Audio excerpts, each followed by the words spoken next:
champions, welcome. The squares have aligned and bingo is nigh. It's time for Elden Square Season 3. And this is the moment that you all have been waiting for. The semi-finals of the Golden Order. And now introducing our teams. Fighting out of the red corner, we have the #1 overall seed from the regular season. This team has an 8-1 record and has won their last 8 games in a row. Their primary DLC player is a competitor from last season's Rookie Rumble, the champion of the Rookie Rumble. He calls himself a spectator, but he makes the impact on the board like no other. It is none other than Lemon and his teammate, the greatest hitless runner to ever play in Elden Squares, the champion of the Elden Squares Season 2 Crucible, and the man looking to claim his spot on the throne and continue the dynasty of hitless runners within the sport of bingo. It is none other than Cronies, Mr. Hitless. And now their opponents, 2 other players from the Rookie Rumble who have come here, but they're not rookies anymore. Yibe makes some of the most absurd plays that you will ever see. You will question, how is that possible? And he will say, that is my name. It is none other than Yibe the Absurdist. And the engine for Expedition 25. The reason why this team, yes, they might be the 5 seed, they might be 5-4, but they've won their last 4 in a row. They have the second longest winning streak in the entire league, and they are powered by coal. They are powered by rail.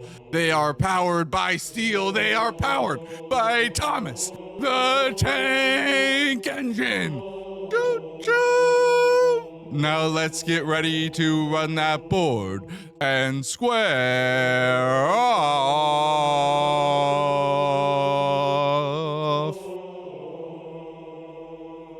All right, Rambo, you ready? I believe Thomas has the minute, but he is ready. I'm ready. Everybody's ready now.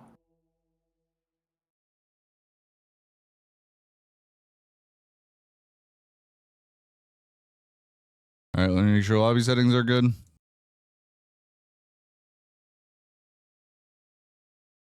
Remember, how many times am I rolling it? Roll it 7 times. All right, here we go. Center square prediction and how many DLC squares, Rambler? Placidus X 9 DLC squares. Melania 10. Ooh, this is a very DLC heavy board. Very, very, very DLC heavy. In total, we have 1, 2, 3, 4, 5, 6, 7, 8, 9, 10, 11, 12, 13 DLC squares. I just want to say, ever since I started asking my co-commentator how many times I have to roll the board, I started getting more DLC squares.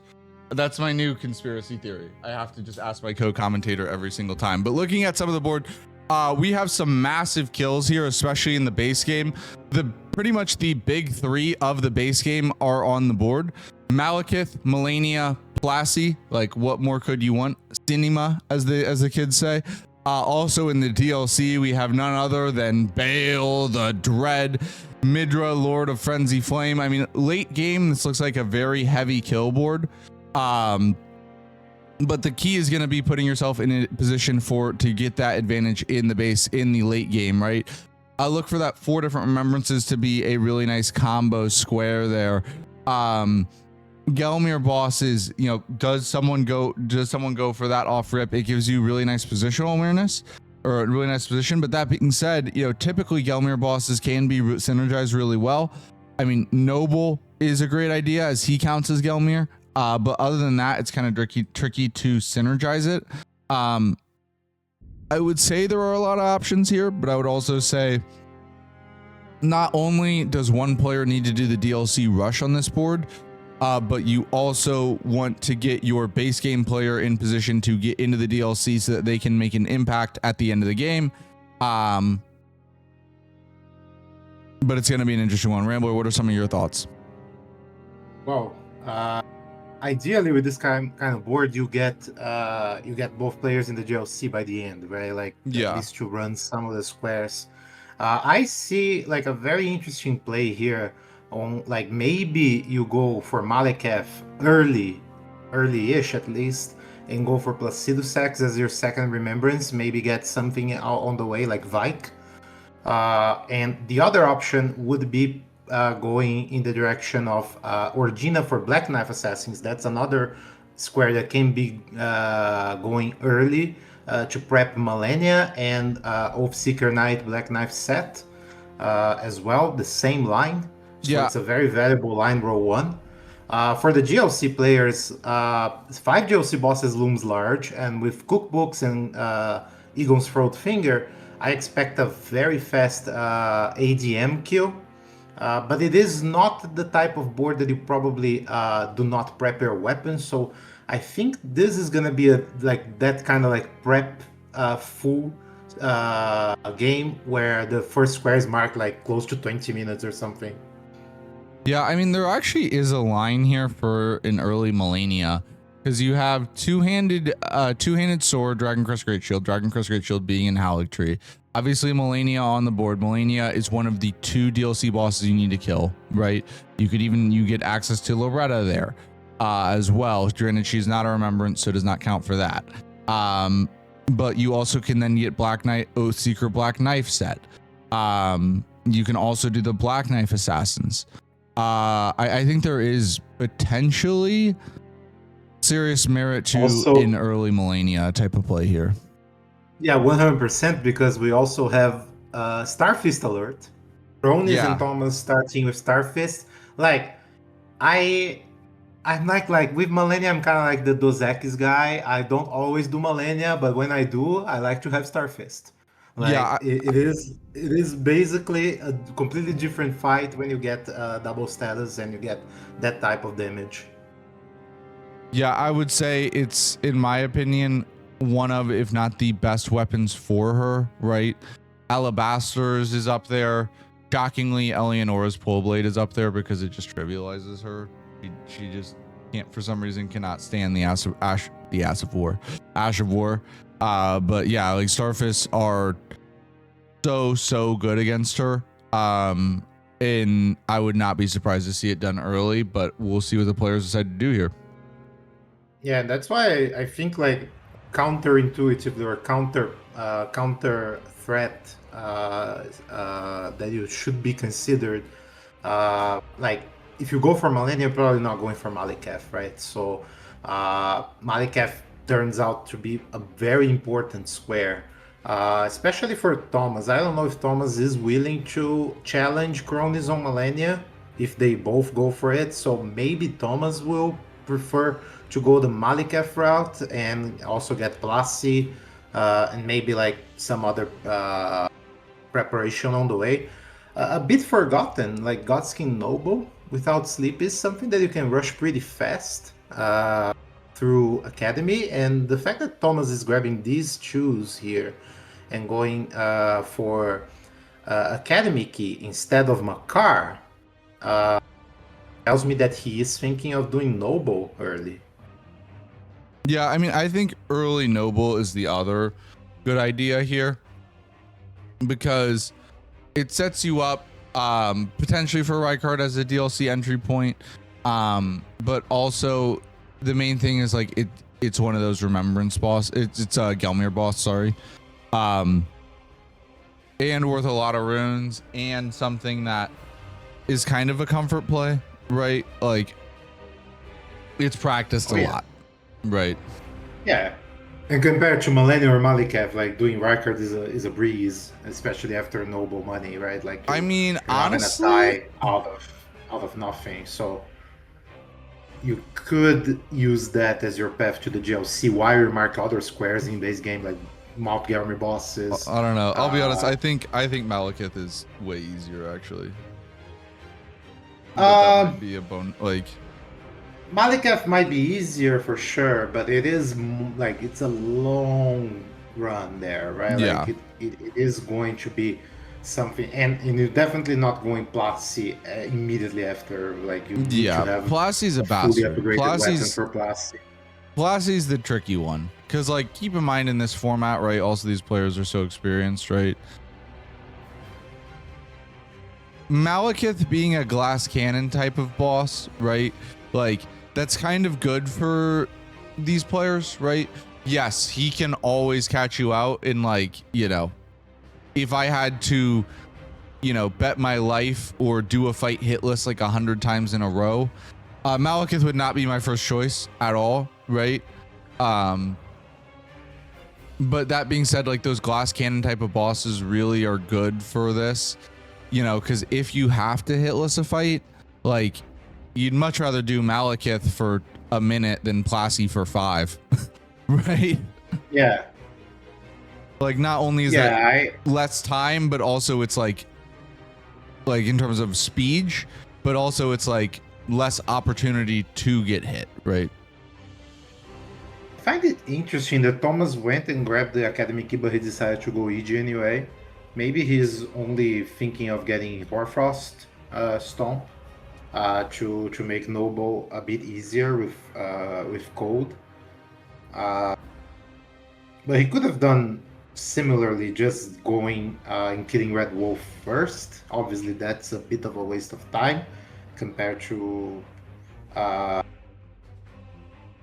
mean, I think I might have preferred that though, because I think, honestly, I think the time loss, like this is probably a little bit slower, but I think the time loss is pretty similar. Like the time is probably pretty similar at the end of the day.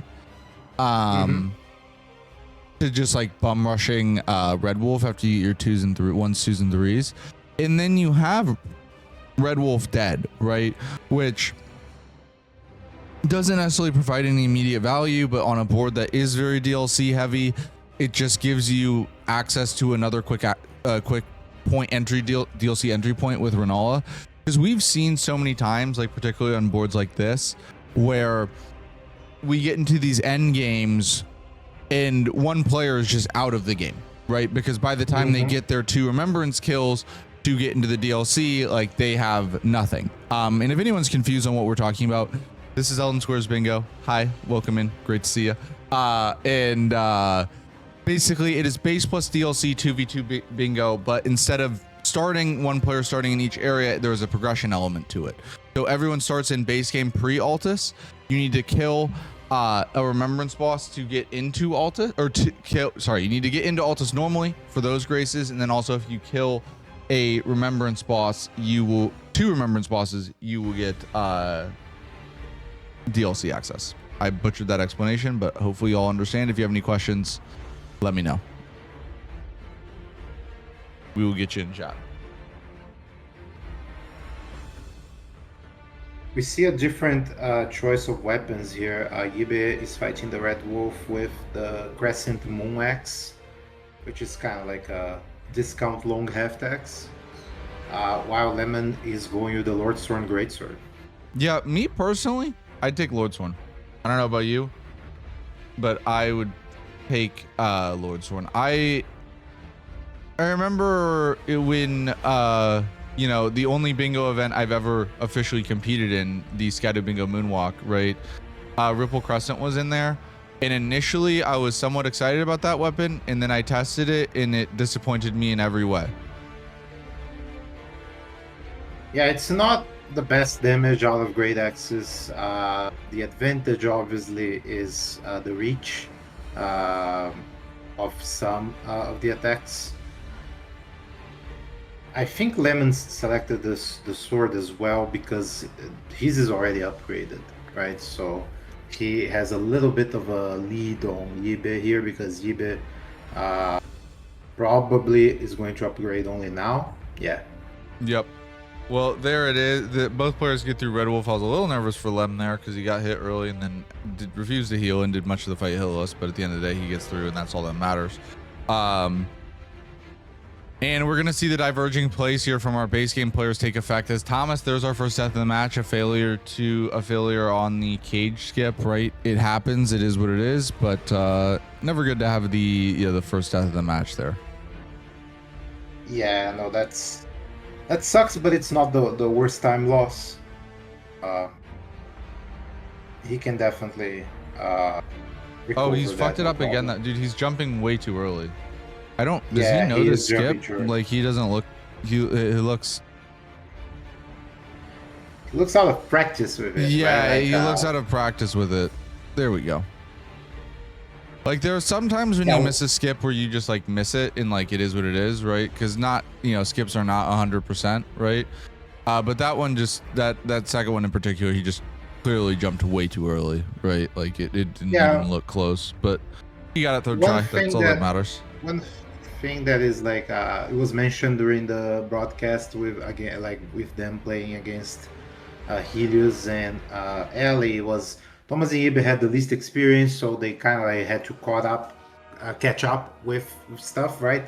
And sometimes you don't catch up with everything, so like they perfected most of the things, but this skip has not been done that many times this season. Yeah, it's definitely not as important. Like in base game singles, it was literally like in every game. Like it felt like one of the two players felt like they were doing it every single game, right?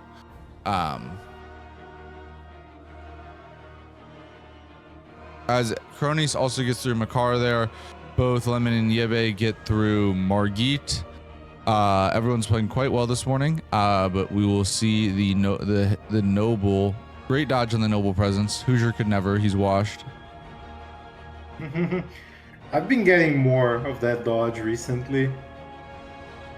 It's all vibes based. It's either you have elite reaction times or it's vibes, right? Like, unfortunately, I'm not blessed with good reaction times, so I have to do it off of vibes.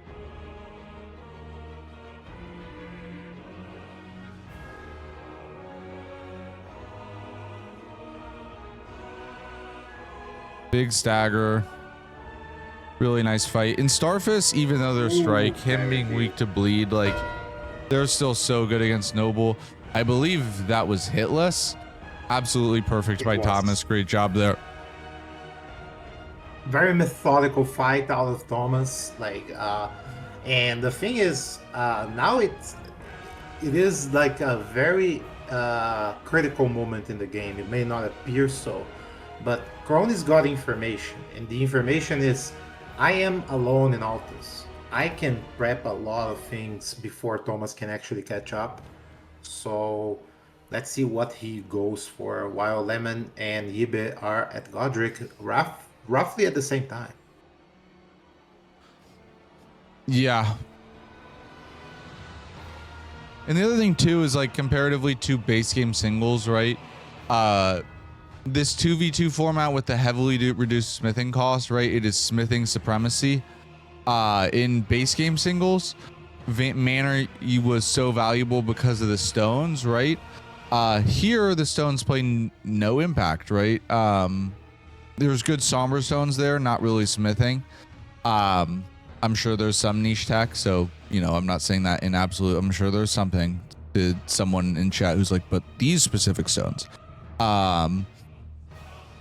But yeah, it's just not nearly as valuable. Like, it used to be like, you go to Manor, you kill Noble, you get your 5s and 6s, all of a sudden you're ridiculously juiced, right? You don't get that advantage as much anymore. I am surprised to see, Yibe Lemon got the fight done a little bit faster. That's one thing, that the move set of the Crescent Moon Axe is a bit slower, so you don't get as many opportunities for punishment with like low stamina. But he's not that far behind. I never realized how much of an abomination Yebe's character is. Yebe is the new Ra, clearly. Ra left and Yebe took his place. If anyone doesn't know Ra, he was one of the great players in the past, right? He made a deep playoff run in season 1 and also affected didn't make the playoffs, but had an old dog stand at the end of the season in season 2 to deeply affect them, right? And he doesn't play anymore, but he was famous for having the most hideous a collection of the most hideous characters that I've ever seen. So it's glad to see Yibe fulfilling the legacy that Ross started. A master of the sliders for character creation. Yeah. To get the most ridiculous possible combinations. Thomas going straight for BBK, so like they're true to form. They are looking for an early lead here. The problem is, I think this is a board that required more map progression, and I don't know if that's enough to actually like build an advantage. Hey, I sure would say all Thomas needs is 4 squares to make the quota. That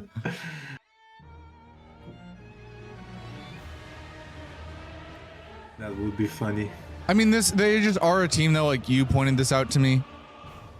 They're a team that likes to play with a lead, as we will. Let's actually just go to the 4-player big screen here.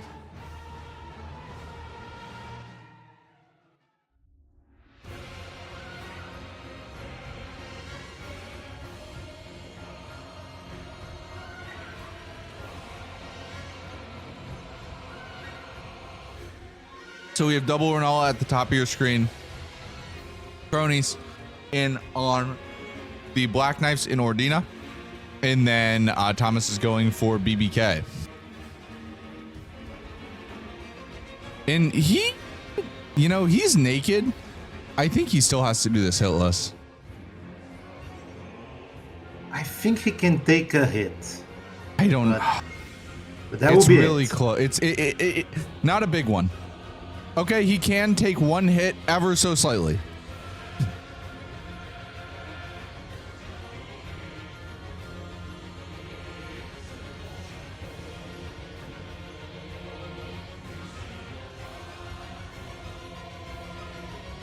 Okay, this is smart by Thomas. He's not bailing, but I think he's gonna. Well, I think he's actually is bailing on this attempt and just gonna grab the closer grace and reset. I don't think. +9 is a very low. I think the damage is worse than he expected, and I think he's getting a hell of a lot harder than he expected. Yep, and I think that's smart. I think that's a smart pivot, right? You would expect that, like, obviously he doesn't know what Cronus is doing at the current moment, but I think you would expect that Cronus is looking to capitalize on his Altus advantage that he knows he has, because Thomas did Noble, right? Yeah. I don't think if I was Thomas that I'd be too worried about BBK popping right now for Cronus, because again, I'd be expecting Cronus to take that Altus advantage that he has, and probably working towards the Halig Tree play, which he actually is right now. Cronus should do it immediately like that. I would progress in the direction of Malekith or Loretta before doing this. Yeah, I can understand that. I think it's a situation though where like you just don't want to like necessarily bite off more than you can chew, like take off too much and then lose some of it. And I think that Halig Tree play is just so strong, right? On a board with only 12 base game squares, right? The fact that Melania, Loretta, Black Knife set, Black Knives, and Two-Handed Sword, Dragon Crest, Great Shield. So almost 50% of the base game squares are Ordina Halig Tree related, right? So it does not necessarily surprise me to just see him rush it. I think you could greed for like a Malekith setup or something, but there's so much value, right? Like, you know, if Cronus gets those 5 squares, and then Lemon wins the DLC, that's like, you know, you just gotta find another square. No, that'd be 12. That'd be 12. He'd need one more. They'd need one more. But yeah. Yeah, realistically, he's doing some of those DLC squares regardless. I will say this was objectively a mistake. This is the type of... Unless he didn't have money, which maybe that is the case, he probably should have upgraded before killing the Black Knives. Like, if you're going to upgrade anyways, you weren't under threat of losing Black Knives, right? Yeah. just make Yeah, that that's a what I little bit say. Like, faster. Yeah, you but need, other you than need to that, get yeah. progression. You need to get some progression. Obviously, upgrading the weapon is the best progression you can take because it's gonna help you the rest of the game for any square. But in particular, I think like just running a little bit to the Helix tree would have been good as well. Oh, and Thomas is in some trouble here. The Virgin there is spinning to win. Yeah, he doesn't stop.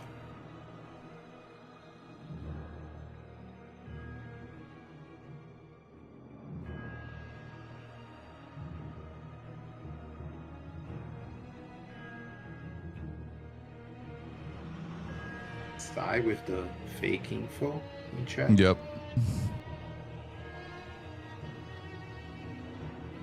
I literally don't get it too, because it would be, you know, whatever. We don't need to talk about Long Island. We're gonna spend. Yeah, we'll eventually talk about Ohio State, Indiana at some point. So yes. we don't need to have two sidebar conversations going on.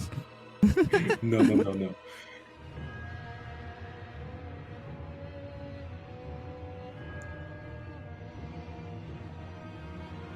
I mean, realistically speaking, Ooh, Thomas. Thomas is telling his. Oh, and Yibe just died. Yibe got hit by one of the Tailus. We've seen people die there a lot. You like jump over a balcony and you have to narrowly dodge a Tailu, and those guys hit like a truck, and the truck came right down the track straight at Yibe. So Lemon now has a pretty sizable, like a pretty big lead in the DLC now, as he not only got there first, but Yibe died, and Yibe did not grab the Grace in the Forge. Thomas mash out. Only a 3-tick. He's a god gamer. If anyone doesn't know, that Abductor Virgin grab, as well as some other grabs, not all in the game, if you mash your triggers, if you're on L2, R2, you can get out of there. In really good mashing by Thomas, as 3 is the lowest you can get. That's his second Gelmir boss, so he's like, I don't think Kronis will ever think of contesting the center square. Yeah. Especially because he can block with like what he's doing right now. He can block and build column 5 with what he's doing right now. Loretta, I mean, and also like basically prepare the stage for Millennia and Dragon Crest Shield Talisman down the line. One thing, speaking of the ticks there, that I'd be interested in, I think 3 is probably, I've never seen anyone get lower than 3. I think it's the lowest that is humanly possible. But I wonder if that is literally the lowest in the game, like you can't go lower, or if you set up like an auto fire, if you could get like a 1 or 2 tick. Yeah, I wonder if you could get lower.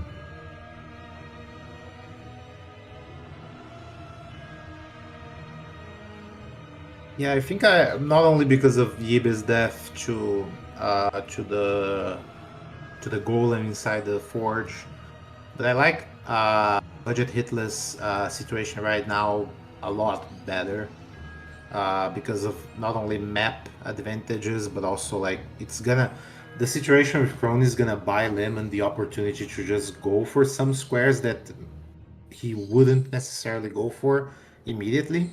Like, he doesn't need to go for DLC bosses immediately. He can do AGM first and maybe do cookbooks as his first square. Yeah. Even if he gets sniped, he's preparing Bale, he's preparing Egon's Throat Finger. Like, that buys a lot of options for them. Yeah, you know, one of the things though that I am interested to see is, I think, you know, when you talk about like why was budget hitless 8 and 1, right? To me, the number one reason is Kronis's consistency, right? You can like, Kronis has some of the best boss fights in the league, and granted, like, he might not be the outright fastest player in the league. Like, if everyone is on their best day, he might not be the best. Like, he might not be the best player if everyone's at the peak of their powers, right? But Kronis just, I can only think of really one game the entire season where Kronis made mistakes, right? Like, in a format that is designed to make the best players make mistakes, Kronis's consistency has just been the difference for this team. And we'll see kind of how that holds in the playoffs, right? Like, on paper, you would expect people to practice the most and play the best in the playoffs, right? But we'll see how that comes in fruition, because I think a lot of I think the regular season was squarely on like Cronies, but I think Lemon is going to be really important for this team in the playoffs because he's kind of their aggressor, right? Cronies is so consistent and good, and then Lemon goes for the aggressive plays, and I think Lemon, like being able to get those without mistakes, is going to be necessary in the playoffs, because in the regular season, there were some games where, Lemon had some beautiful games, but also made some mistakes because he's so aggressive, right? But I don't think if they're going to win the league, they need Lemon to be at his best too, right? They need those miraculous games because everyone's being aggressive, right, in these playoffs.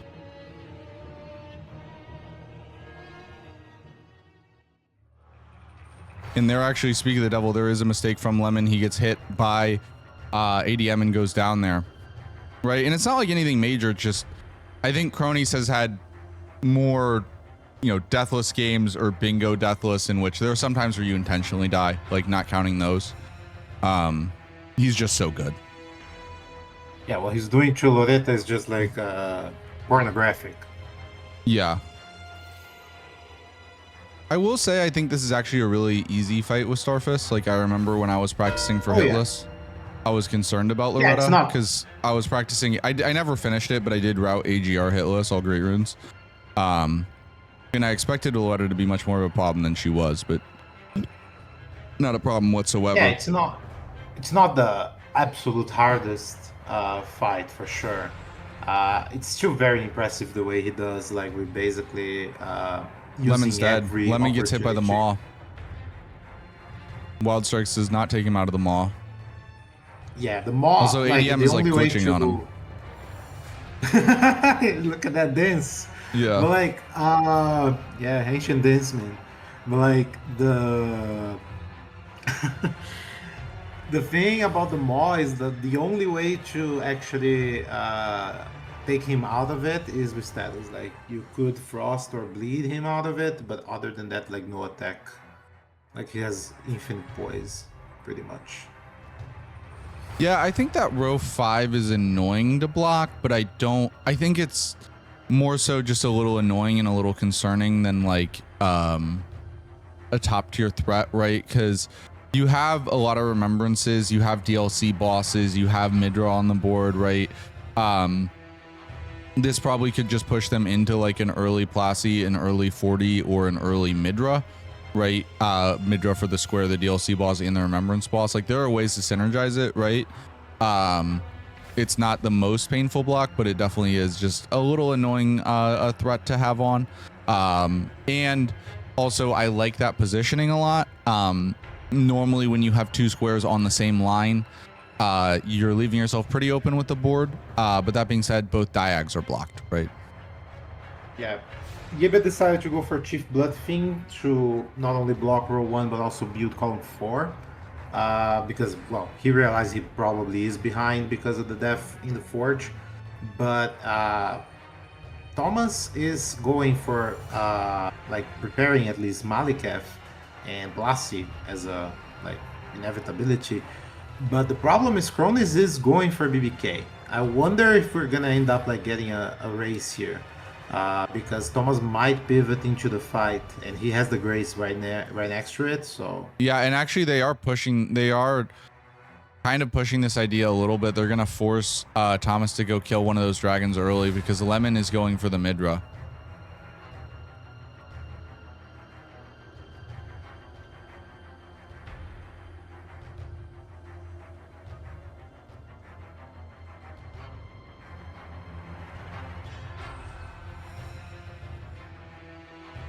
his health is not. Oh my god, Yibig went down to Bloodfiend.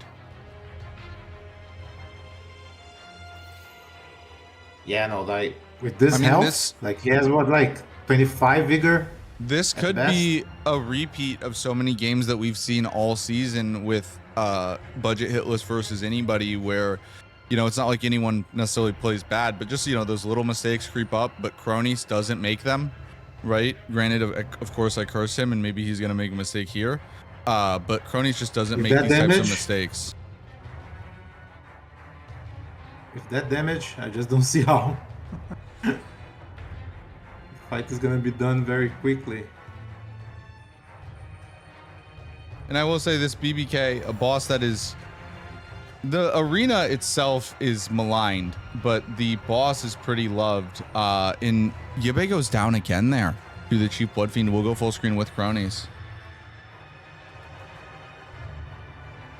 Yeah, see the arena doing its memes.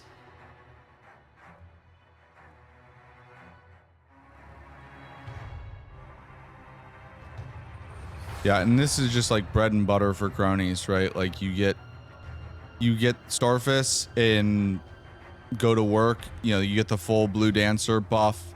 Actually, Rotten Winged is very smart. It does buff Starfist, even though they're not a traditional multi-hit weapon. Like, it's still really good. His BBK, like he's cheesy.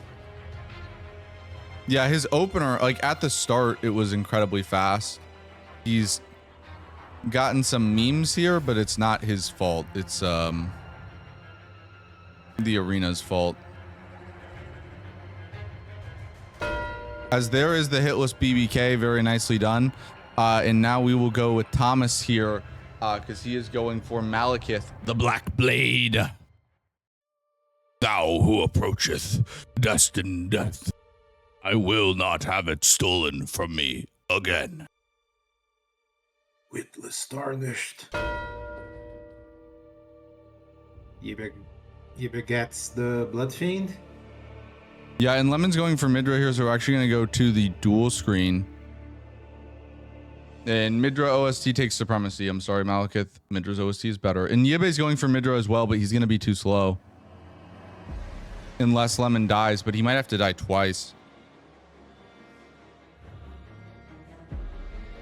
It's a very long fight. Maybe only once. Yeah.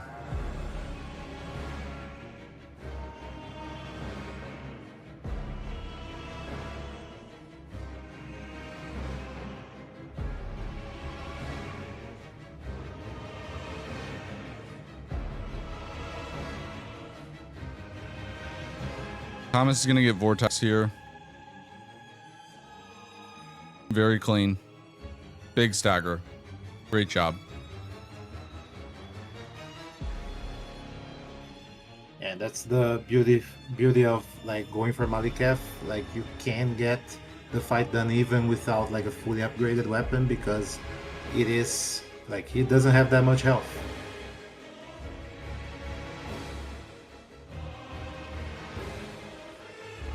Cronus is actually going for Vike here.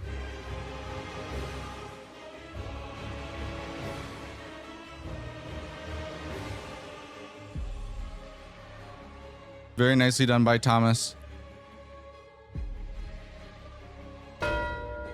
Cronus is doing Vike, but we'll go full screen with Lemon. Because this is the more pivotal square, I would say. Because if Lemon does go down here, Yibe is now more or less in position to make this a 50-50.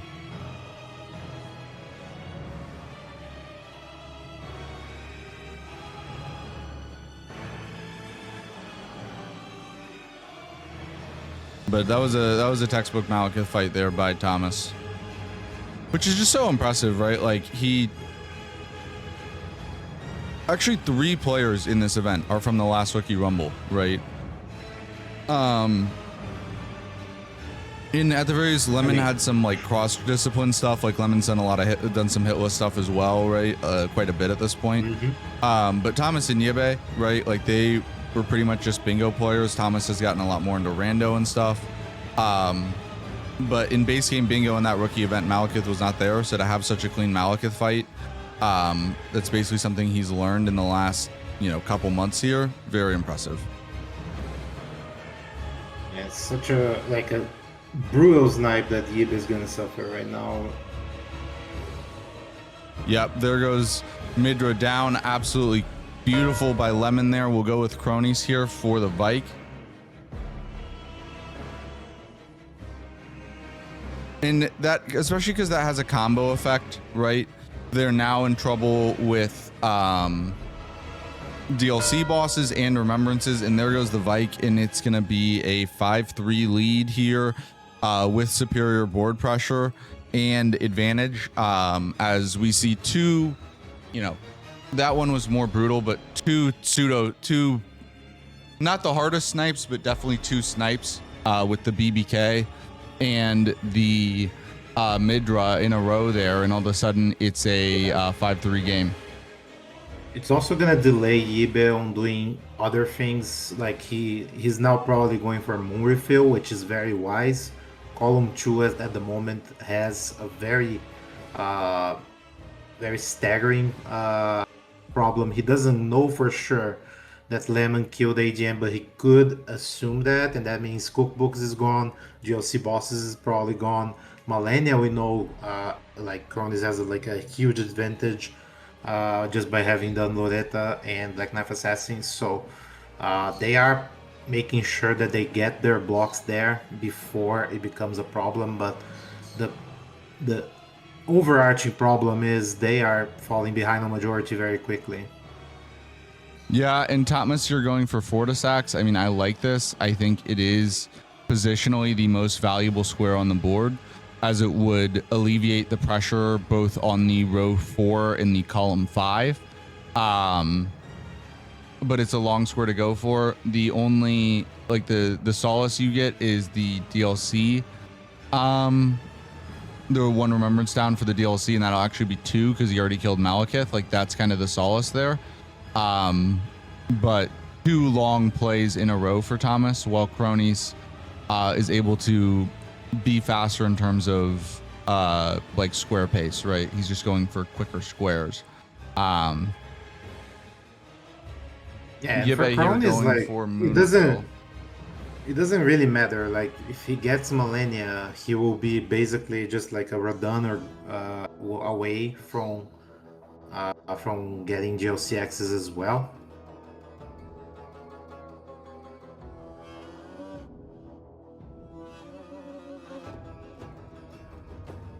Oh my god. And Yibe goes down. Yeah, there have been a few too many mistakes here from Yibe. I mean, that's his 3rd death. Like in isolation, none of them are so bad, right? But in against this team, especially like knowing that Cronies isn't gonna make mistakes, right? You just can't have these little deaths, right? And they're definitely adding up.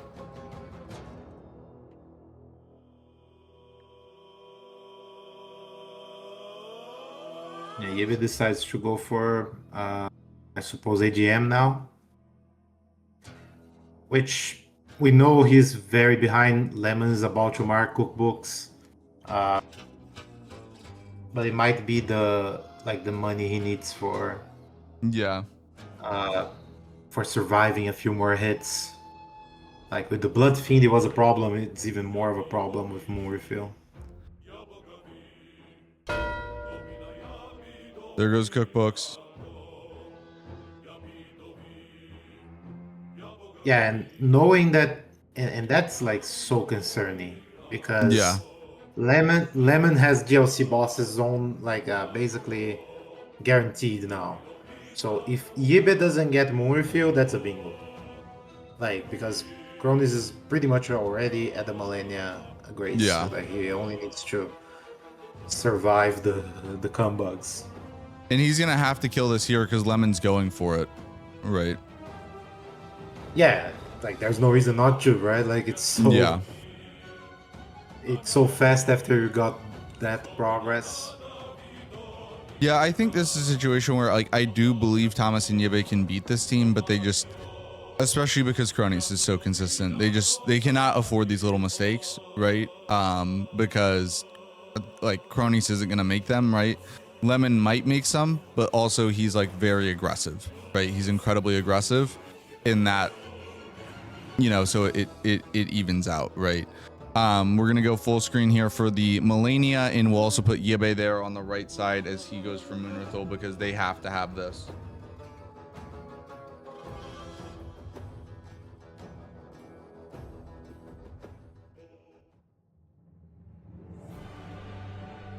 Who would have thought that the Moonrithil would be more interesting than the Malenia? Well, that's the beauty. of bingo. Sometimes the square matters more than the fight. My God, Cronies is so good. Got hit though. It's actually been really fun to watch Cronies adapt a little bit, where he doesn't play like full hitless anymore. Like he used to when we started, like just played like the full hitless way. He gets hit a little bit now, but a little bit more than like he used to. But his fights are so much faster. And then bingo, right? At the end of the day, it doesn't matter if you get hit so long as you don't die and the fight's faster, right? Like just seeing him go for a bit more aggressive plays. It's interesting because like speedrunners, they need to learn that sometimes it's better to take your time and not fall into the trap of like trying to do things with little preparation. While Hitless, they love the preparation. They need to learn to be a bit more urgent when they're playing bingo.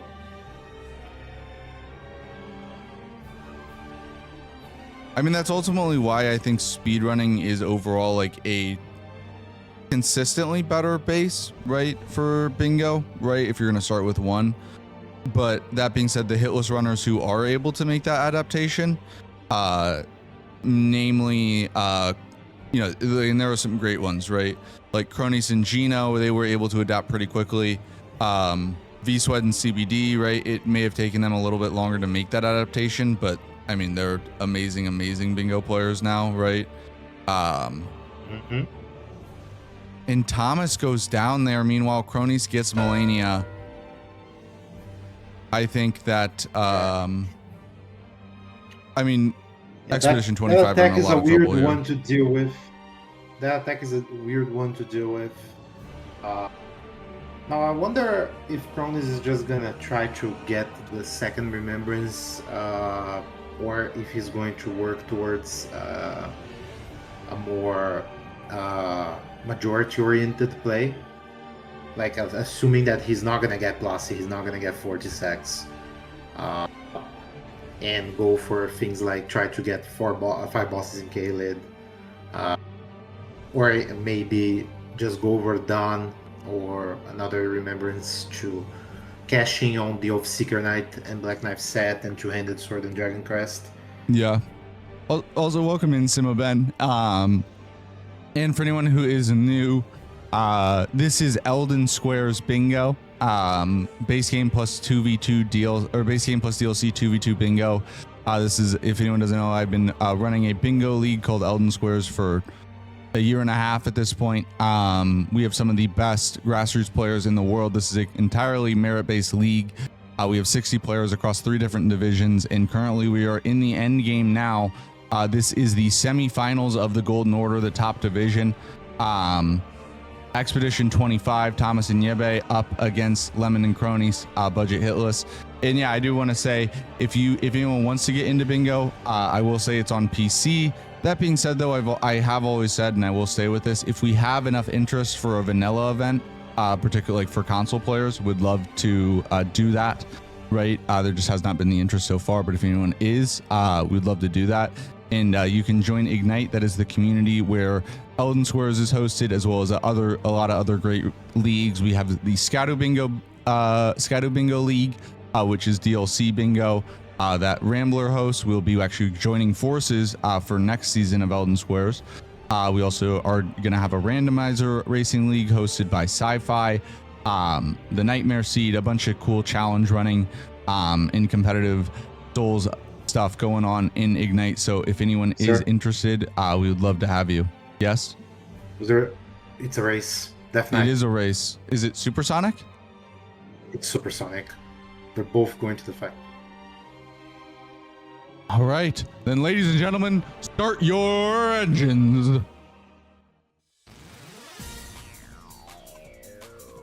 And yeah, this is game 1. It is a best of 3 set. Game 1 and 2 will be today. If necessary, game 3 will be later on. And then Lemon goes down there. So Yebe is now in the lead. Yebe got there first. He has a couple fewer flasks as a result, but that's That's a very good lead. As long as he doesn't go down, you should get this.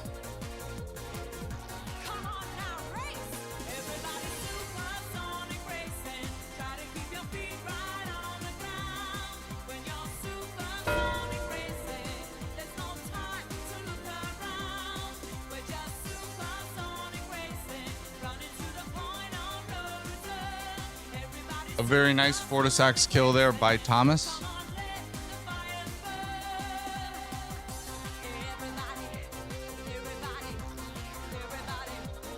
Very nice dodge from Ibe on the multi-lightning attack.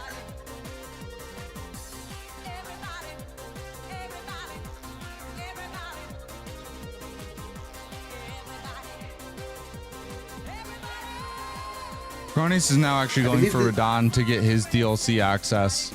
Thomas already has it because he did. Yeah, he's gonna end up losing those squares because of that, because he decided to a bit too late to go for Radon. Yeah.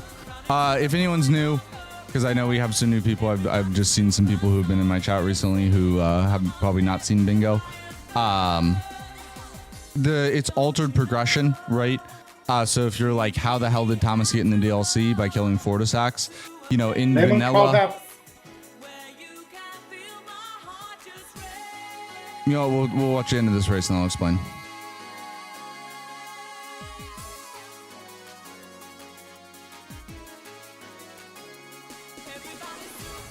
Oh my god. Lemon got it. Wow. That's brutal. That's a cruel indictment on the Crescent Moon X. Yeah. I think the weapon selection, the Death D Lord Sworns was an advantage, but also I don't want to just give it to weapon. Like Lemon, of course, did choose that weapon, but also had a really nice fight, right? Yeah, but like that's how you do it, right? Like you select the right instrument and you do the best music. That's what Lemon did.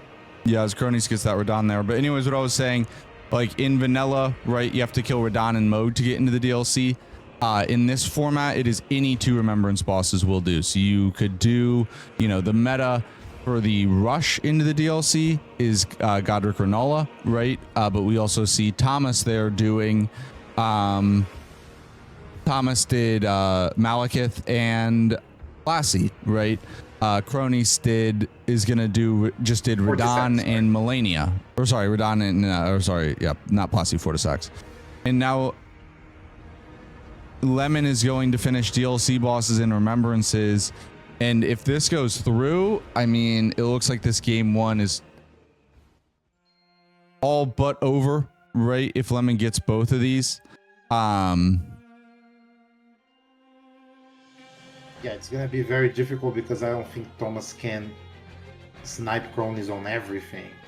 Yeah, it'll be very difficult, but I also think like for Thomas and Yibe, unfortunately, like not their best game here, right? But the mistakes are like, it's just been a bunch of little mistakes that they haven't been making these last 4 games when they were on this win streak that crept back up today, right? As Yibe goes down going to ADM, right? Like I just think if they just can correct these little minor mistakes, right? Maybe it's the pressure getting to them, maybe it's just not their day, who knows, right? But I think if I was one of them, if I was on their team, I'd be like, look, dude, let's forget about this one. We made a bunch of mistakes that are very uncharacteristic, right? Don't dwell on it too much. Let's lock in and, you know, try to have a strong finish to this game. Maybe we can sneak one out, or at the very least, let's get ready to go for game 3 or game 2. Sorry.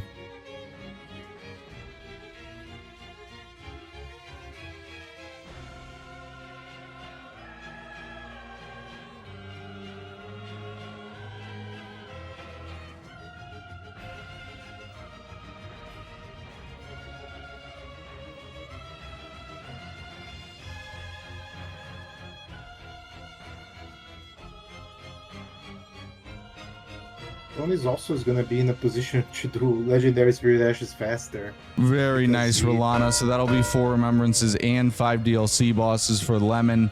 Budget Hitless now with a 10-6 lead. Thomas is going for Plassey.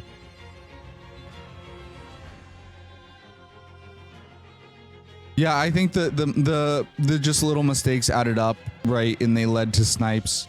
You know, if Yibe is deathless this game, right, there's a chance that he gets Midra and Death Knight, right, and maybe also the remembrances and everything. Like, I just think that's one of the things that's so scary about playing against Lemon and Cronies.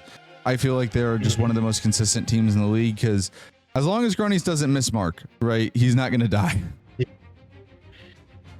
Yeah, I think like in terms of tactics, the going for Chief Bloodfiend ended up like being like maybe out of necessity, but it ended up like slowing Thomas down. I mean, not Thomas, Yibe down even more. He was probably afraid of getting sniped on either Midra or some other kill, like getting cookbooks out of AGM, that kind of thing. The problem was obviously he also died there, so put them behind quite a lot. Do I think the mental bleeds into game 2? I mean, it's hard to say, right? It depends on the person, on the team, as Thomas does go down there. It depends on the individual and the team, right? It's one of these things where, you know, Thomas and Yibe coming into this, right? They were the last team to get into the Golden Order, right?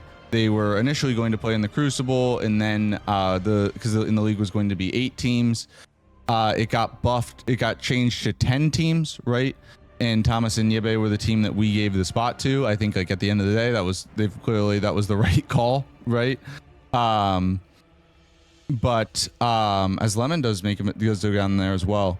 Well, yeah, those dragons, they are. I've referenced this a lot. Like, I had a conversation with Thomas and Yibe beforehand. Like, they were definitely, we had seen how talented they were in practice, and they were working really hard in this format. But in terms of credentials, right, they are the least credentialed team in the league, right? You know, Lemon won the last Rookie Rumble. Like, the Crash finished 3rd in the last Rookie Rumble, right? Cronies won the Crucible. Like, so many other players are very experienced in the Golden Order, right? Or champions of randomizer racing leagues. Like, there truly are the best players in the world in this, right? And we had this conversation where it was like, hey, you know, there's a chance you guys go 0-9, right? Obviously that has not happened, and they've answered the bell. So I think on one hand, this is not a position to be in the semifinals where they necessarily found themselves would necessarily have expected to be in.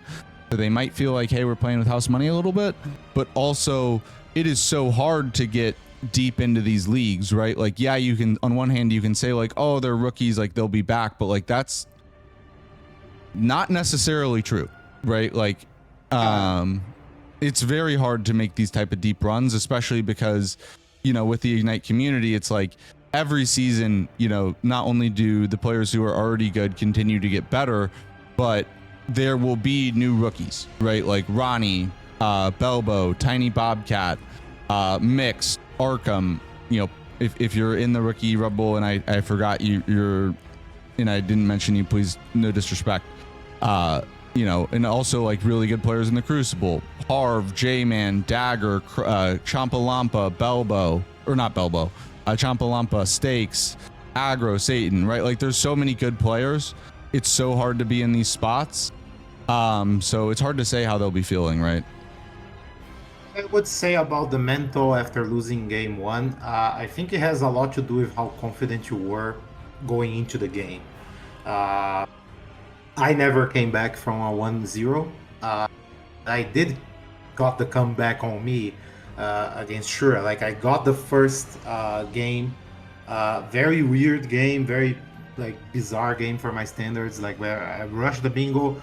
Shura could have like just rolled over, but no, he was like defiant. He basically said, "Oh no, now I have to play game 3." And yeah, and we're gonna go to the full he player walked the big screen walk here. and talk the talk. Yeah, and you know, and I don't mean any disrespect to Rambler, but like you know, I believe that's the only time I can think of that I might be missing one where someone has lost game one and gone on to win the set, right? It's very difficult to do, and nothing to do with Rambler, but like you need to have that mindset, right? Like after very nice Plasty kill there by Thomas, but after the game one, I remember like Shura famously, the game three was going to be on a different day, right? And he immediately afterwards, he just goes to his BRB screen and pulls up MS Paint and says, I can't believe I have to play tomorrow, right? Being like, yeah, I'm winning this next game and we will be playing tomorrow. I don't want to play tomorrow, right? I can't believe I have to do that, right? We will see if Thomas and Ibe kind of have that same mindset, because I think it is like they can beat this team. They just can't afford some of the little mistakes that they made in this game, right? And the Drakes here, they're trying to play Equalizer a little bit. Lemon, I think, is out of flasks. And almost out of health.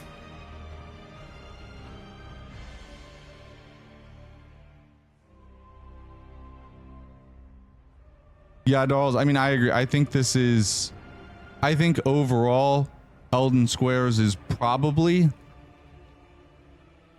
it's easily one of, if not the hardest tournament in all of Elden Ring to win, right?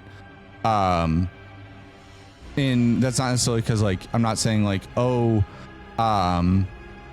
as Lemon goes down there, I'm not saying like, oh, Elden Ring, like Elden Squares players are better than Bingo Brawlers players or anything at the top end. Like, I'm not trying to compare it in that way, right?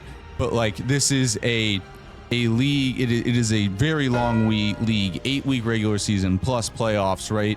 And everyone is a complete demon. Like, there are feeder systems, right? Just making the Golden Order is a massive accomplishment, right? Based on your merit and skill as a player.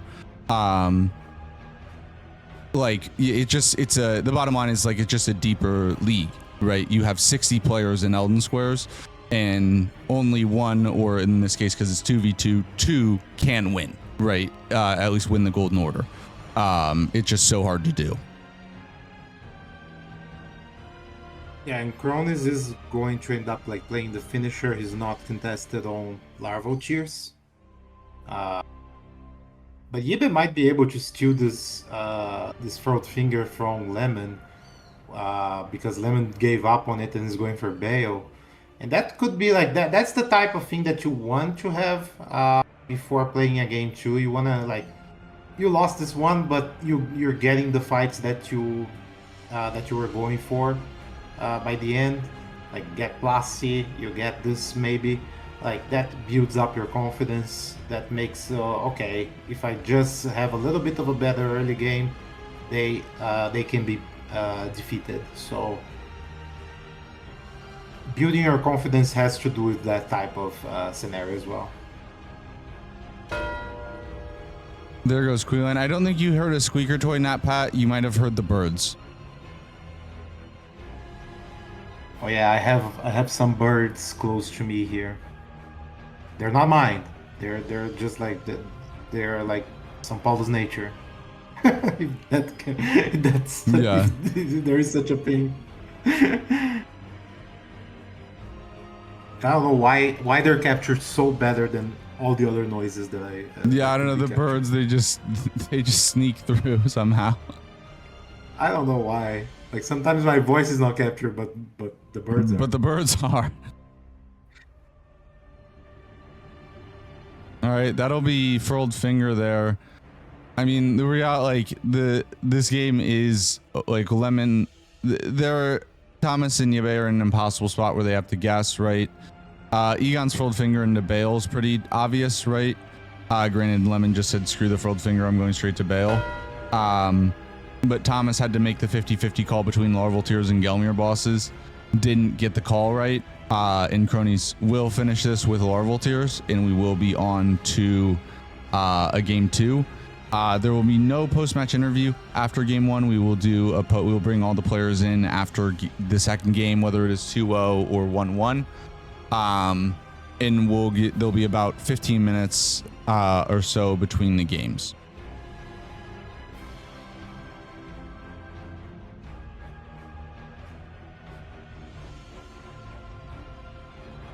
Sci-fi, that is a very good point, but I don't even think that Thomas remembered that that guy exists. Yeah, I will say, like, I want to give credit to Thomas Inibe though, because this game's actually a lot closer. Like, it's gonna end a lot closer than it probably should have, right? Which I think again is something that you can like take solace in, right? Going into the next game, right? Because I think the biggest thing is just you cannot. Cronies, I believe, has been deathless this game, right? You just cannot afford these types of mistakes in particularly against Cronies. So like more than anyone else in the league, he's just the guy who doesn't make errors. I can only think of one game where he had a couple deaths, and then there was the one where he mismarked, right? But his track record is very good.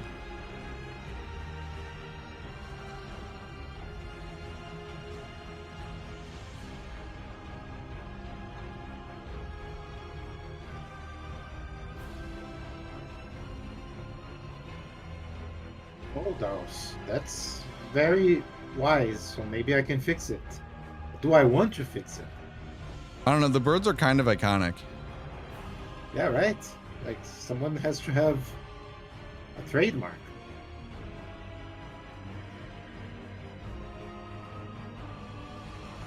Oh, and Thomas goes down to Maggie. Astute wisdom from sci-fi there. If Thomas and Yebe get more squares and Lemon Cronies get less, we could see could have seen a different game one outcome. That's true. A very astute observation. Very astute observation. You know what? Lemon think might end this with Bale before Cronies gets larval tears, so we'll go full screen with Lemon here. I kind of assumed Cronies would get larval tears first, but Lemon might be able to sneak this out with Bale. Might be able to end it with Bale. Either way, he's not going for the DLC ones. They're faster. Yeah. He's going for the science.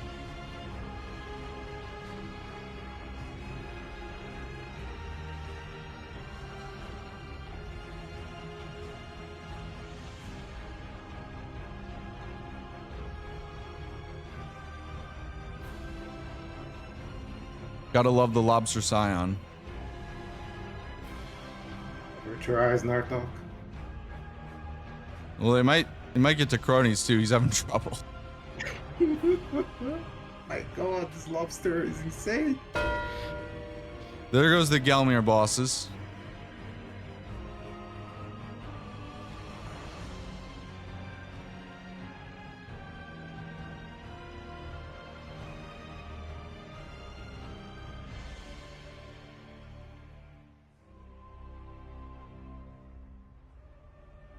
Yeah, that's only Cronies' 5th larval tier, so no matter what, he will get larval tiers, but Lemon does have the chance to end this with Bale. Abe is in the fight with, I hope, some Egon's help.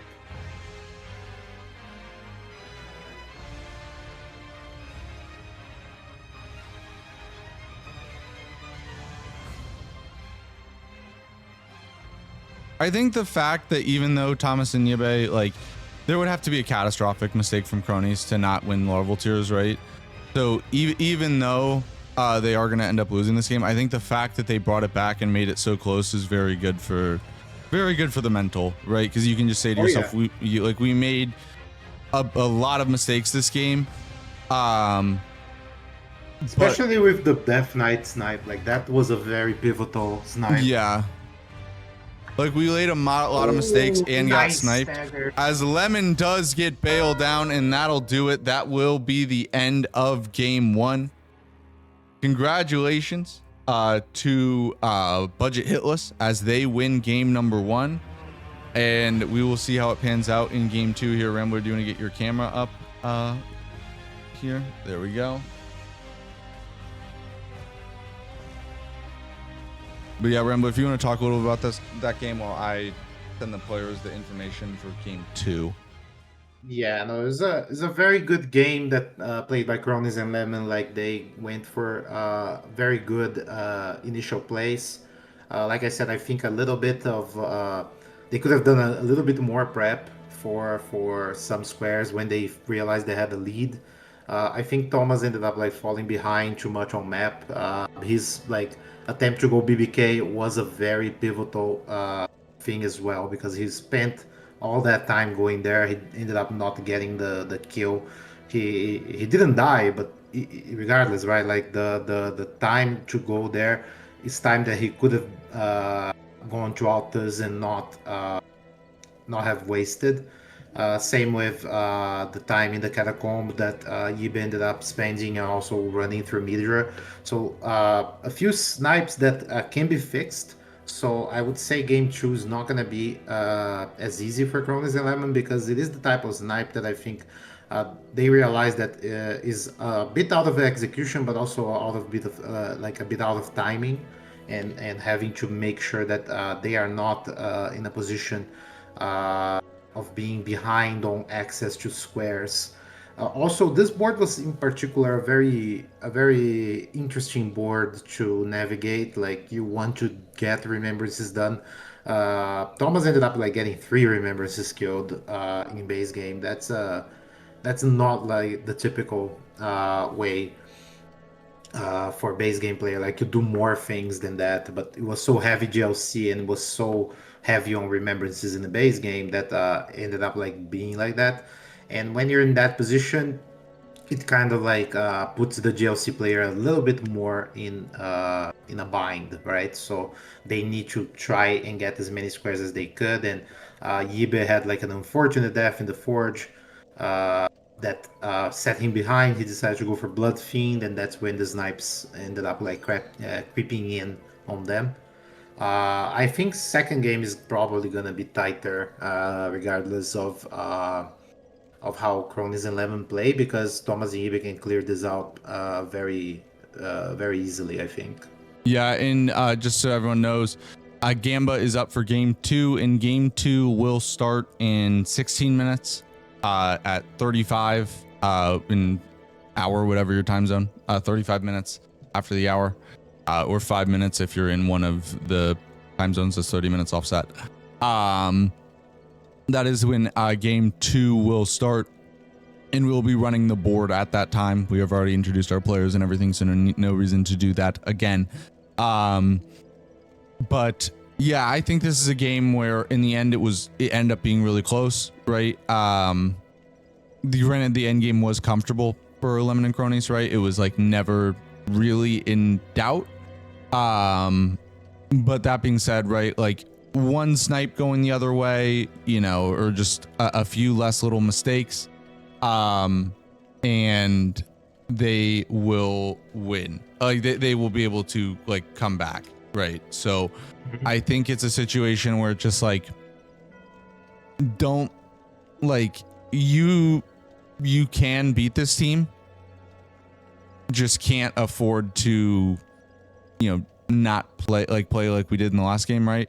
I think like it's not like they played terribly and they should be like maligned, but like I think they would both say, yeah, that game, the way we played that last game just isn't good enough to win in the playoffs, right? But we are capable of playing much better, reset and come back for the best, right? Yeah, no, I don't think they need to beat themselves up too much. Like it was, like I said, a bit of like an unfortunate timings for some things like that. Forge death, I think, was very important, low key, because Ibe was not in a position to contest South, was not in a position to contest Midra. He had to go for some things behind of Lemon, and like behind both in preparation and in time. So I think that's something you can fix, and also like it's the type of mistake that Lemon, even Cronies, can end up like making. Not in the Forge for Cronies. Cronies will never go to the Forge. Yeah. That's not his route. Yeah, well, I think that's you know, it sets us up for an interesting game too. Like again, I think Thomas and Ibe played very well. The question is, can they they can beat them? The question is, can they force a game 3? And for Lemon and Cronies, right? For Cronies, it's literally just like, yeah, do exactly what you just did again. I mean, for Lemon as well, there are also a few minor mistakes that he could clean up, right? But overall, like that's the way that team is designed to play, right? Cronies is very consistent and Lemon plays a bit more aggressive, right? And puts himself in position to make more, like he just puts himself in riskier spots, right? 5 times for the 5 time, and here we go. Center square and DLC square count. Exultation Talismans, 9 GLC squares. Melania and 10. Melania has to show up at some point. Imbibe, dude, what is okay? Clearly, I just don't have the goods on. I don't. Clearly, I just have to ask my co-commentators how many times to run it, and we get a lot of DLC squares because this is another fairly DLC heavy board. We have 1, 2, 3, 4, 5, 6, 7, 8, 9, 10, 11, 12, 13, 14. Even heavier on the DLC than last game.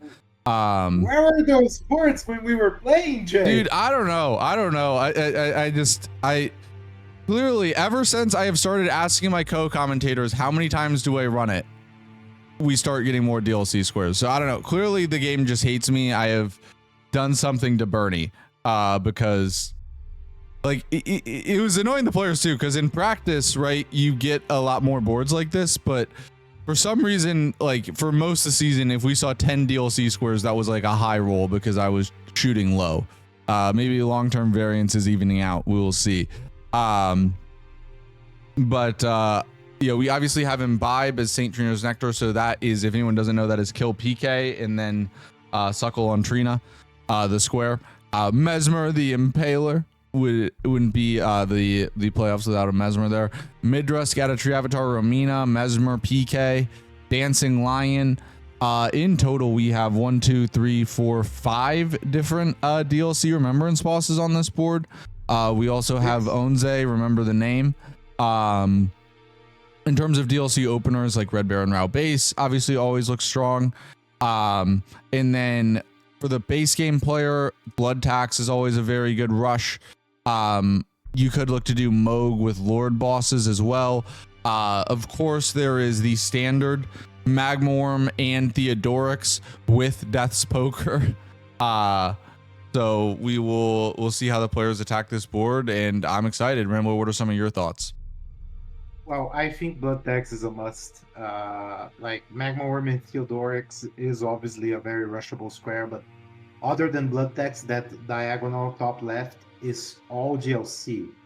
And the other diagonal is also all GLC except for Lightning Ram. So I would not be surprised if Theodorix actually is not the first square marked, because blocking those 2 diagonals is very important to give some respite to the GLC players.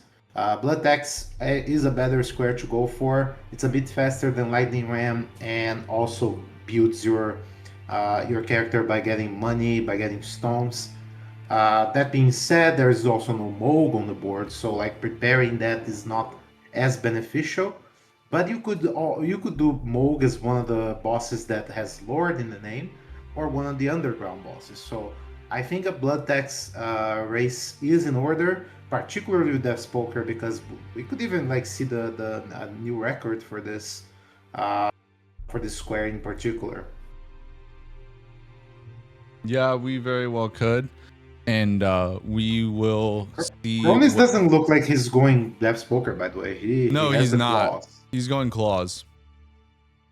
Which is kind of surprising because I know most people think like Speedrunner, Poker, Hitless Runner, Starfist. But Cronus actually has done, to be fair, I can't remember if he's actually finished it, but I know he's gotten very low hits. All bosses, Death's Poker only. He hates it? He literally did a massive Hitless run with Poker. How does he hate it? All right. Well, if anybody has reason to say I hate it, is someone who did a full hitless run with it and did not enjoy. Right. I also know that he likes Claws a lot too. He said in the past he's done some hitless speed runs with Claws. So he does like that weapon class a lot. And here we go.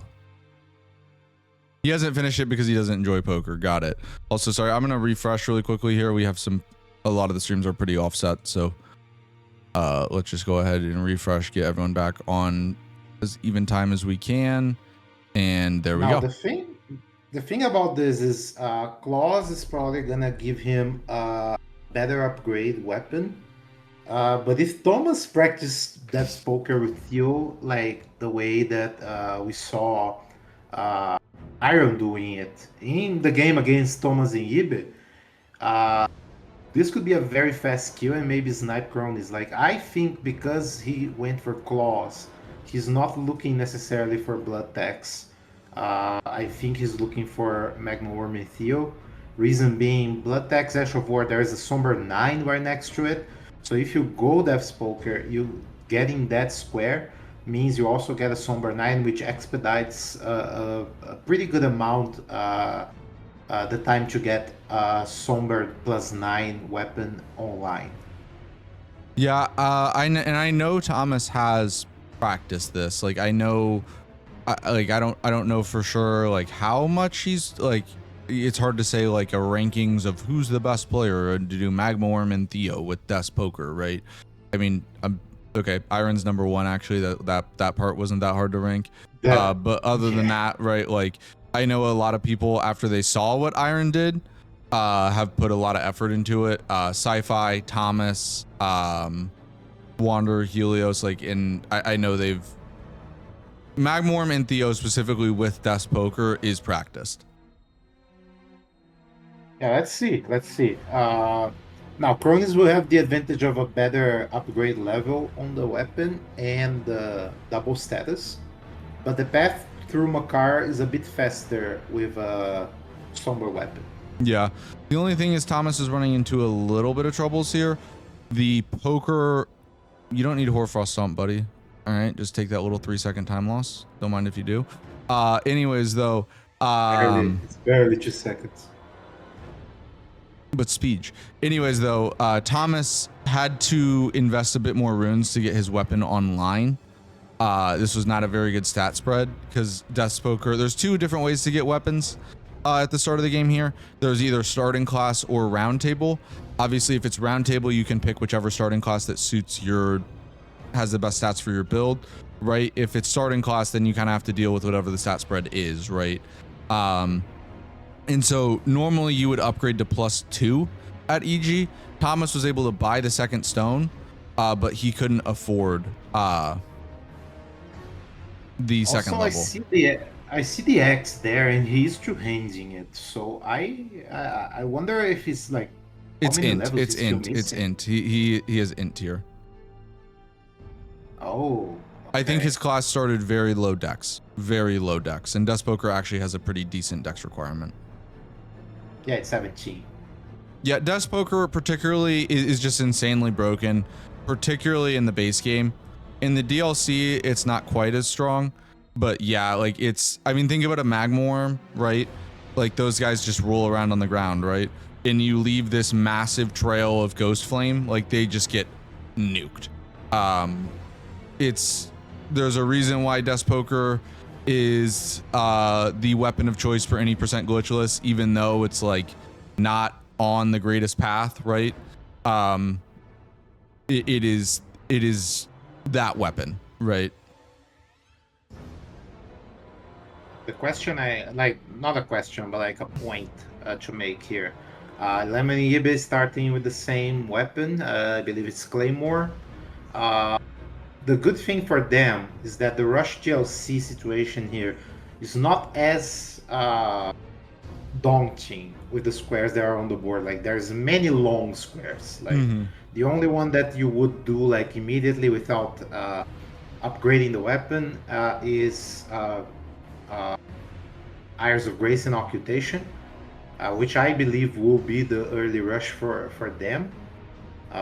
Really? Particularly through that section. I guess I was thinking maybe you don't do it, right? But I would so do you think they go forts? So if anyone doesn't know, there's 2 kind of main ways to upgrade in the DLC. There is forges, or Forge, which is Telu's Forge. That is the fastest way to get a +25, but there's no flexibility there, right? Like you walk in with a +9, you walk out with a +25, and it takes a little bit. Versus you can do the forts route, which is overall slower, but you can go to Reprimand to get +18 and then pivot back later at some point to go to Fogrift to get a +25. I would have assumed on this board you want to go Forge just to get that +25 immediately. Do you think Forts is You better could here? do that. You could do that, but going to the Shadow Keep is very important. Like, let's count. There is 1, 2, 3, 4, 5, 6 squares that you probably will that you will do through Shadow Keep. Like Eyes of Grace in Occultation, Shadow Tree Avatar, Mesmer, Romina, Transformation in Rakshasa. All of those require Shadow Keep access. So that square is more valuable in terms of building your map position. It is not going to be but the Forge route, you can also be in a good spot, like with Red Bear and Two-Handed Sword and Dragon Crest down the line. But it's not like the critical mass of squares is in Shadow Keep. Fair enough. But if they want to get there, they got to get these 2 Remembrance bosses killed. The patent pending Godder Chronolo rush. Nearing the end of its life cycle, I will say. Not too much longer will you see, because I know, granted, I'm sure Godder Chronolo will still be strong. But one of the things that is a top priority when we run this format back in Elden Scrolls Season 5 is making it so that Godder Chronology doesn't get done every single game, right? Like if you're rushing it, like in terms of DLC access, you know, obviously there's going to be some stuff that's more meta than others, but Godder Chronology being like, I don't know, 70% is egregious. It's more than 70, I can tell you that. In any case, the thing here, Yibe has a little bit more health, so I don't know if that's that indicates he wants to go straight away to Ronaldo without the cold. Yeah, I mean, this is in theory faster, right? Like if you do it perfectly, I think the timings I've been told is like you save about 20, maybe 30, about 20 seconds, right? So it is in theory faster, but you leave yourself open to memes, and that frost proc that you get on Renala in phase 2 is very valuable. It not just for the damage, but also it just micro staggers her for a second, and maybe, you know, that knocks her out of an attack, and then you get an extra little punish, right? It is very valuable. But super clean Makara there from Thomas, and gets some more curve sword. Crony's gonna walk into Makara as well, but we'll bring it to Yibe and Cronies here for their bosses. I mean, I will say I like this from Yibe. I know this is the uber aggressive play. I know this is like not necessarily, you know, recommended, maybe not in the Book of War, right, Rambler? But to me, and this depends on how you are as a person, but to me as a competitor, if I am in a position where this could be my last game, I'm saying I want to go out, you know, I'm either going to win by the sword or go out by my shield, or go out on my shield, right? Like I'm going to make I'm going to go for the most aggressive plays. And if I get it, great, we'll win because of it, right? I would never want to lose an elimination game because I was too cautious. I agree with that, actually. Like, the Book of War has lots of space for aggression, but the thing is, I don't know if that aggression is gonna pay off, even if it does get to the DLC a bit faster. Because, like I said, there's like plenty of ways of making this DLC board work for you, even if you're not the first to get there. Well, we'll see what he can do here. Renala, I mean, this is meme central. This is a fight that, you know, if it goes perfectly, it's really easy, right? It's not bad, but when it goes bad, it goes bad, right? Like it is a nightmare. You don't want to get summons, but if you're gonna get summons, the wolves are probably the one that the least is annoying, least dangerous. And there's a stance break. Really beautiful job there by Yibe. I mean, he did miss out on the one great. cycle, but overall that was as good as you would want it to be. And I do want to point out here, it looks like, so Thomas is going blood tax and Cronus is going as well, but Thomas has a big lead. This could be a huge advantage. I think Cronus, after seeing Death's Poker, right, the Magmorm and Theo is so good, right? Like, so, like, you know, if I see Death's Poker and Magmorm and Theo on the board, I'm like, damn, right? Like, that's getting done, right? Yeah. But blood tax is also really strong too here, so maybe like DP is great for blood tax as well. Probably the best weapon for the blood tax rush too. And Cronus could get double sniped here early, right? He chose a slower weapon and then made the wrong call. Yeah, the advantage is like he's definitely not losing Lightning Ram if he wants to go for it, because Thomas will not contest that one in particular. If he contests anything, it's gonna be Theo.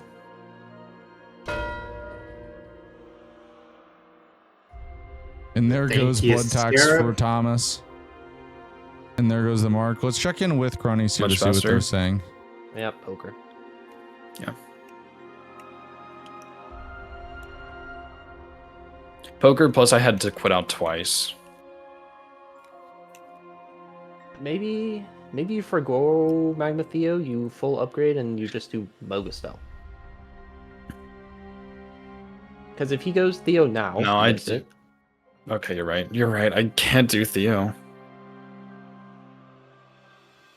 All right, so we heard some bargaining there. Like Cronus clearly wants to go Theo, but Lemon was like, "You just can't do it," which I think is correct. I like. It depends how risky you want to be, but I would agree with the sentiment that like, if you try to race Theo, Claws versus Poker, like Cronus will lose, and I just think that's probably too risky of a play to make. Now, an interesting thing that Lemon said. That they are thinking of maybe going Mogastel, like right out of the bat, for underground bosses and getting DLC access. So I think their plan is to overwhelm Yibe in the DLC, because maybe they think that they can still contest a lot of the base game as well. And that could be devastating. Well, I wonder if maybe given that they were going Mogastel, I wonder if their initial idea was not only the underground bosses threat, but if Cronus does blood tax and then into Moog as one of his bosses for DLC access, right? And then after that goes Midra, right? That he could get Moog, Midra, and Lord bosses on that line, right? And then Lemon could potentially threaten with Scattertree plus DLC bosses, right? Granted, Scattertree is definitely not the fastest DLC boss, and also at this point that threat is now gone. But I wonder if that was that row column 4 was part of their initial idea. Yeah, I think that's a very good call.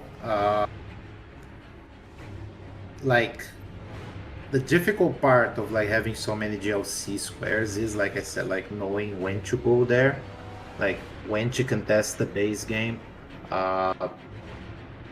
Like Cronus could go just like prepare those things, but he cannot lose too many squares in base game if he wants to go DLC like that.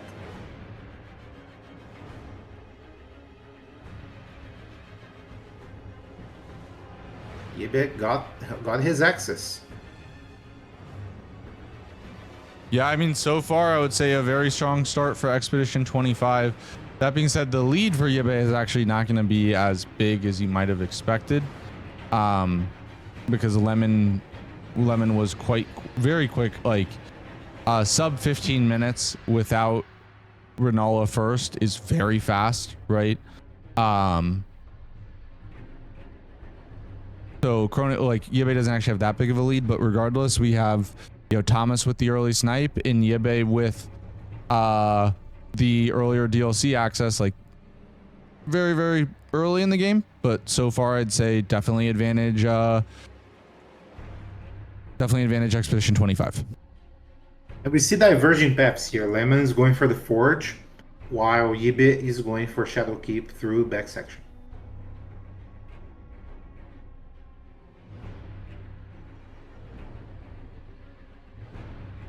And he does pick up a mother there. I wonder if that was just habit or... I mean, honestly, if you... Just habit. Yeah. Well, the tree sentinels, if you're going for DLC bosses, like the tree sentinels aren't necessarily... Like tree sentinels and tree bosses, right? Those are two bosses that are... Yes, they are very high scaled, but they're tree sentinels, right? You can get 2 DLC bosses and 2 tree bosses right next to each other, right? So maybe not... Problem is... Yeah, I think there's problem with... though. I think there's problems with it. I'm not saying it's the best play, but I do think it's like, if the board works out that way, not a bad option to have, right? Yeah, it's not a bad idea, but like so many squares here as well. Like right, I wonder if Lemon's gonna upgrade first before going for red bear boss. I think he will. Because we made like so many tests, right? Like, and oh no, yeah, he's going for the forge. We made so many tests, and for just like getting the square, it is optimal to do it +9 even with only single status. And actually, we'll go to the dual screen here. Cronus is doing the Dragonkin Soldier in the Lake of Rot, and Cronus goes down. He knew it. He knew it before he even actually got hit. He knew he just got too aggressive there and was going to get caught.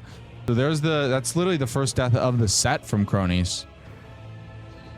That is, I think that's like a case of, I wouldn't say anti-synergy, but deceptive efficiency. Like going there is probably faster if you're just gonna go for underground bosses. Like you get this one on the way, and then you get a Stel. But I don't think it's a good idea with this health bar. Yeah. God, Death Poker's so broken, man. I mean, Theo is just... Thomas got teleported bizarrely. Yeah, he did not want repulse that. I hate, because you never want to actually repulse, like almost never. There are very niche situations where you might want to repulse the magma worms, but it is almost always slower because the repulse doesn't do a ton of damage, and they get a absurd amount of iframes after the repulse, right? Yeah. But let's go with Cronies here. I mean, I agree. I think I agree with you, Rambler, that this is like deceptive synergy because, like,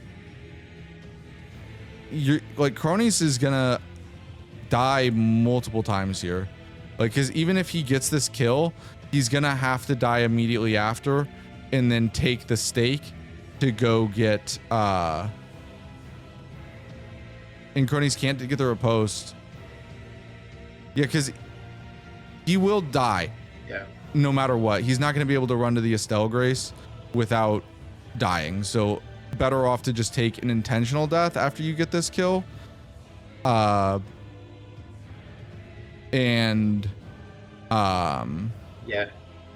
I think that's what he will do. I mean, he could probably. No, he does work back. He lose does port. Yeah, I think I would have been faster to just take the death because you're closer, right? I think what would have been faster is just go for a Stel. Well, yeah, I mean that would have been the fastest, but I mean he got it done. I will say, like, if you can do it, it's not as bad. I think it's very risky because you have to do that Dragonkin Hitless, and they're an annoying boss to Hitless, like very annoying to Hitless, right? Because it has to be Hitless and fast. Man, and Thomas is just cleaning up though. Like he's gonna get lightning ram here as well. Yeah, and Thomas is not the type of player that says, "Oh, this square is too fast. I'm not going for it," because he might be going for it. Like I got the other 2. I cannot assume that it was a snipe. You like Blood Tax was a snipe, but actually.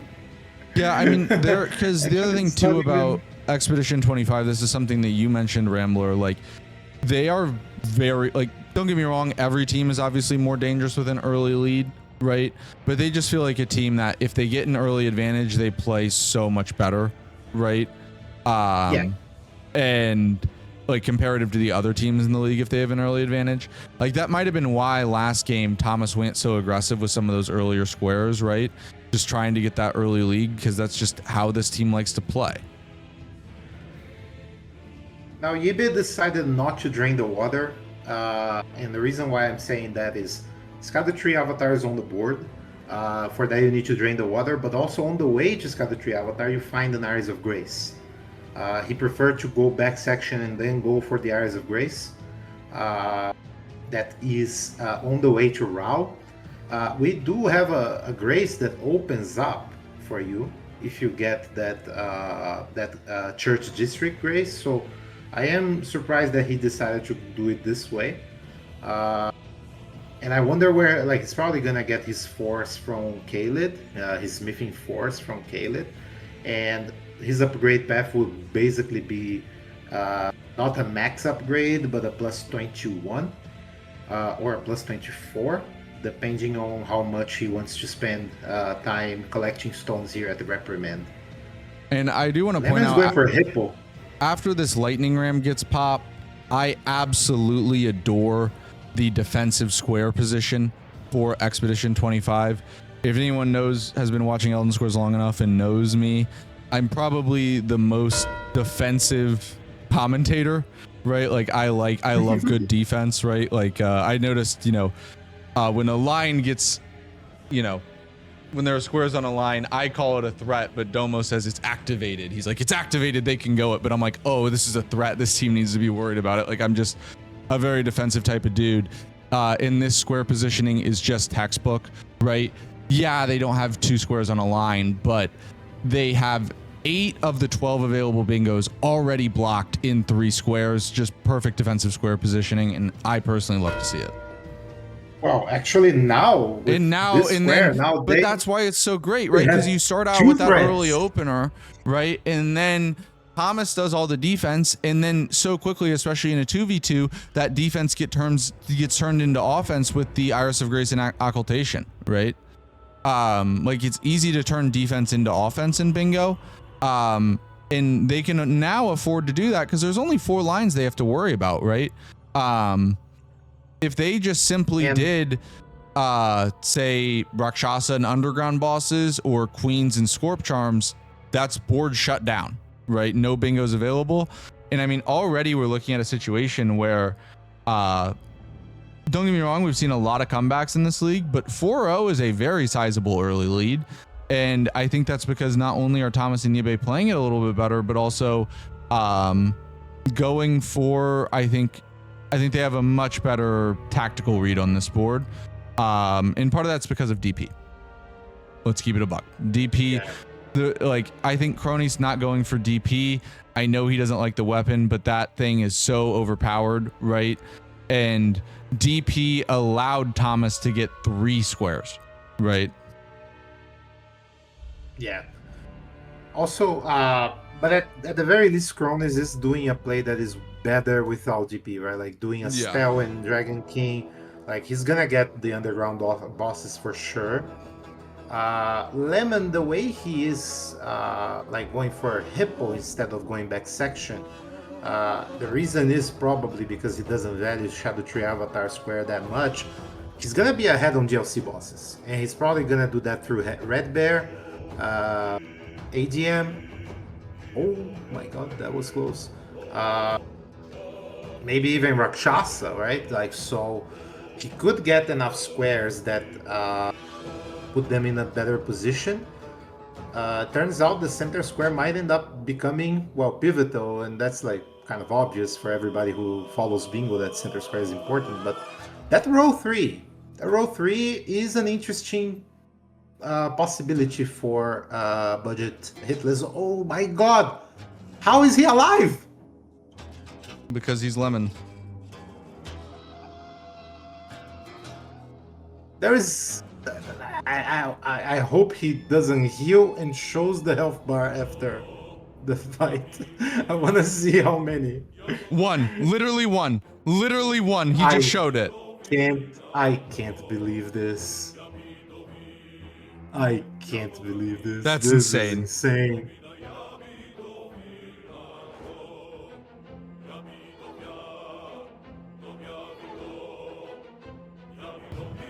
Yeah, hey, that's like he is. If you wonder how to be so legendary as to survive the Hippo on 1, all you need is a crippling League of Legends addiction. That's all you need.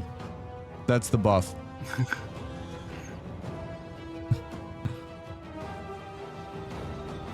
Yeah, so he's going Romina, while Yibe is thinking Mesmer, I guess.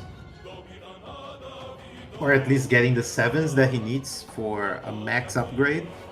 Well, not a max upgrade, it's gonna be plus 24, but it works the same.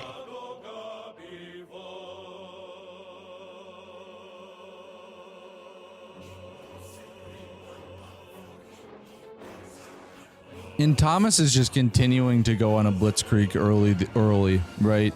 He's like, all right, you leave these early squares, cool. Let me go take Blood Tax. All right, let me go take Magmorn Theo. All right, Lightning Ram is still there. Let me go take it. All right, Scorp Charms is still there. Let me go take it, right? And also he gets a Ritual Pot here too. Might just turn that Scorp Charms into Ritual Pot synergy, right? And all of a sudden, Thomas is at 5. Thomas is gonna have 5 squares here in maybe 35 minutes. Yeah. Thomas is gonna meet the quota before budget hitless marks a square. Yeah. That's insane. Yeah, I mean Thomas is. I mean, part of this is because, don't get me wrong, like he's been allowed to make this, right? So far, he's just playing on they're playing on a naked board, right? As in, like their opponent, like Thomas is straight up just said. What's the best way to explain this? Basically, like if you were to speed run a board versus like actually playing against an opponent, you play that in different ways. Thomas has just come out in this game and said, yeah, I'm speed running the base game, right? And Cronies just is not making him pay for it. Yeah, like the way that budget hitless could make them pay for this is 2v1 in the GLC, but it might be too little too late because Cronies only has 1 remembrance skill. He's going for the second Dragon King here instead of going for Moog. Yeah, I think that's a mistake. I don't understand why. I don't understand why he's not going for Moog. I would think Moog because Underground Lord, like there's no Dragonkins on the board, right? Unless I'm an idiot. Yeah, no. Like I would think you just go for Moog, Underground Lord boss, and Lemon dies there to the Cumbugs. Oh my god, that sets him back so much. I think he got the Devonia Grace, but he didn't, dude. still. Oh my god, he's all the way back at Viaduct. That is tragic. I mean, it's very early, but I think we're looking at a game 3. Yeah, this ain't looking so good. Like, I mean, this looks really Thomas dire is uncontested on everything at this point. Like, he's gonna get Scorpion Charms doing a Catacomb. That I mean, I be... think this is I think this is pretty much as dire as it could be for 30 minutes into the game without like discounting like significant skill issue. You're both no one kills a ball, like no one can do anything, and Lemon just dies to skip again, dude. Oh my god, I think he had money on him. I don't know. That's brutal. If this was practice, like that would be. Yeah, like, if this is a practice game, this is we're running it back. We're playing like shit right now. Can we just run it back? Right? Like, I mean, that doesn't necessarily mean the game's over, right? But I think he did some, Casey. Yeah, if someone can check the VOD or like rewind, we could check it. I could probably do that. Let me check.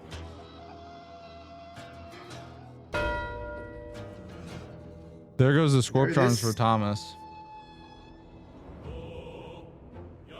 Yeah, he meets the quota by himself 4 squares before budget hitless marks a single one. And then there goes the first square for budget hitless. Now, the interesting thing about this is I think Thomas could realize, okay, I mean, it's gonna be a bit of a wrong realization, but he could think Blood Tax was a snipe, but that was probably Moog and Estelle. Yeah. So, bosses might be at risk. Midra might be the first thing that Cronies does there. So Yibe is going for AGM now, and Lemon's going for Red Bear. So there's like the Fog of War now is the most important ally for budget hitless. Is like it's weird to mark that square first thing. So they might be like Thomas and Ibe might be second guessing their situation and trying to think, okay, how can we get screwed by this? I mean, to Like, me, I think what the do we answer need is to do? simple, right? Just all you got to do. There's only 2 bingo lines left for like expedition for budget hitless, right? I think the best way is to just think about, okay, how can we just shut down the board in a clean, effective manner, right? All that means is you got to get a block on row 2 in column 3. Or sorry, column 2 in row 3. Block on column 2 and row 3. Those are the only 2 lines available for budget hitless. And then at that point, right, if I have let's just say, even if they even up a little bit, if you have a 2 or 3 square lead, but you no longer have to worry about bingo threats, right? I'll take that every single day of the week, like every day. Like that is just fantastic. Yeah, so like it is a similar situation to when they played in the regular season. Like they have a very good lead, but their threats are actually a bit tame right now, right? Like only 2 squares on a line for column 5 and row 4. So they are not pursuing any active line. They are just shutting the board, and that is much more dangerous because it means they can just go for the next square without a concern. And The I will question say is, I like this Red Baron row Row base 3. from Lem. I like this Red Yeah. Baron Row base because not Yeah, only no, for sure. does it block that column, that row 4, but it also, like, they need to preserve their bingo threats, right? They need to try to keep the 2 threats that they have, right? Red Baron Row base would be a very easy way to block the column 2, right? So just preserve that threat. They need to keep these threats on the board as long as possible. Try to force Thomas and Yebe into some less than desirable plays. And there is the first bigger mistake there. Yebe going for the Strump skip down to the Demi-Human Swordmaster. I don't know if Strump actually invented it, but Strump goes for it all the time. And died. I think NPT was doing it before Trump was doing it. Yeah, I'm not sure who invented it, but I I've don't know seen who Strump. created, yeah. Trump loves skips like that.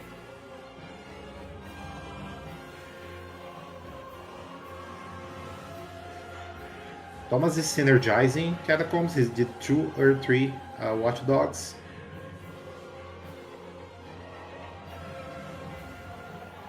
He could do the one in Liurnia as well. It's a somewhat fast one.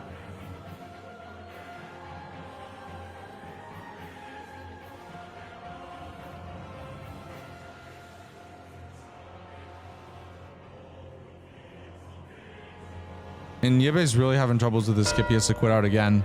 There goes Red Baron Row base. At this point, I think you just go down the normal path, right? Like,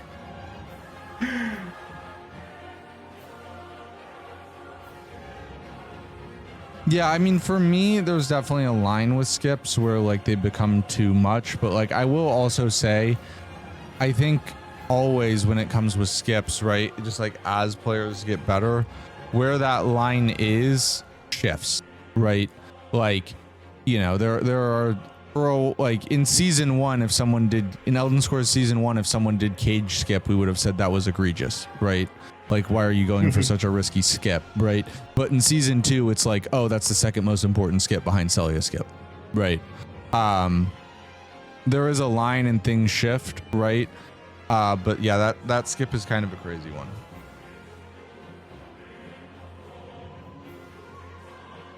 oh, so it was probably drink time.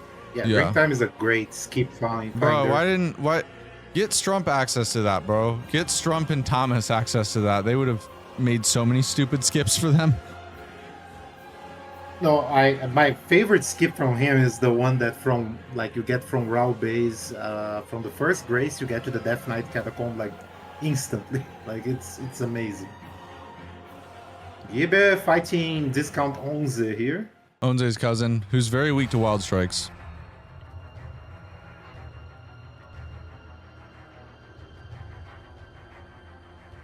Oh, but he was one wild strike away and goes down.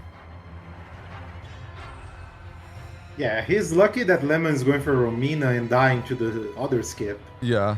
And now Skip's Lemon just taking says screw lives it today. and is going the normal way. I mean, this is the opening though that Lemon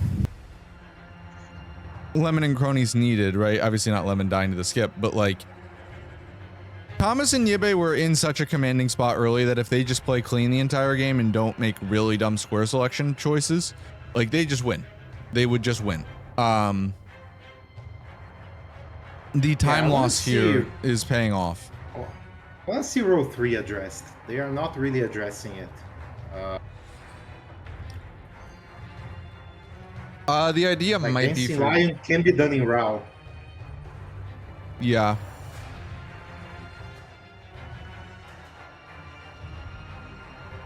And there's no remembrances on the board, so there's no necessary reason to do the remembrances.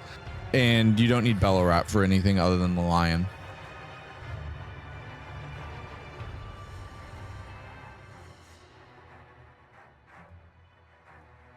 Yeah, we see Cronies going for Midra. Like, Yeah.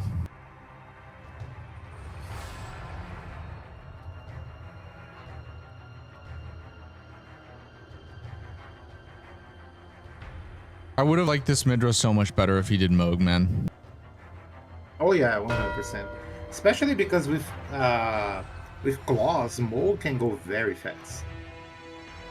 Yeah, because Moog is very bleedable by design. He actually takes less bleed damage than any other Ennet boss or in the game, but he's very weak to it.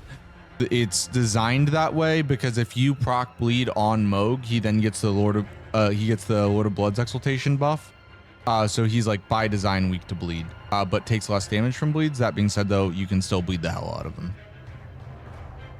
Thomas going to Placi. He's prepping Placido Yeah. Sex. Mikola has made Moog submissive and bleedable. That is correct, J-Man. He doesn't know the safest way around the birds in the first part. You want to go behind the bird that is on the ceiling to prevent him from following you. And Yibe goes ahead and picks up Impaling Thrust. And it looks like Lemon is going for Deathbite Lion. At least prepping it, right? So I think they are fully going for row 3. I mean, if they were fully going for it, you'd send Cronies to Queens, right? But maybe it's an intentional I delay, think they want. right? They want to I think buy they Lemon wanna some wait more on that. times. Yeah, you probably want to buy Lemon some more time, right?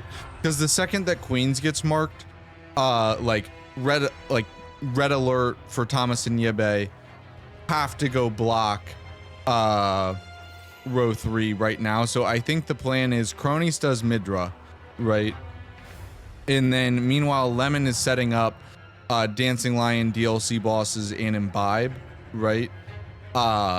And they try to mark those in quick succession and hope that Thomas and Yibe are not actively trying to block it, which, you know, we'll see how it works out for them in the long run, like if they do decide to address it. But as of right now, Thomas and Yibe have no progress towards anything in that row. They're gonna get the column blocked here though, as Yibe's going for Rakshasa right now. Yeah, there's also the consideration like Bingo doesn't win, right? So they cannot just like go for the line and be done with it. Yeah. What they need to do is do the line and get enough squares as well, right? Like they need 11 squares if they get a line. So Midra is needed not only for setting like them off the track of the line, but also to prevent them losing anyway with getting the line. Yeah, I just think in terms of the blocks, I would have much rather like seen Yibe go out of his way for either Dancing Lion or Oh my Rakshasa. god, that damage. Or sorry, Dancing Lion or like Imbibe or something, rather than Rakshasa, because Thomas in theory has ritual pots in the bag, right? with already having the score, already having one from Loretta. That is true. That is true. Unless they think it's a snipe, and we don't know what they, unless they thought that Scorp Charms was a snipe as well, right? Because Cronies does like that. Cronies does love that Scorp Charm square. Oh, And Thomas goes down. All right. I mean, this is, if you're a fan of budget hitless, this is what you need. The mistakes are starting to creep in, right? Yeah, I don't like Plassi here in this spot. Like it is. And he does pivot out of it. Very long fight. It is a very long fight. You don't need the square right now.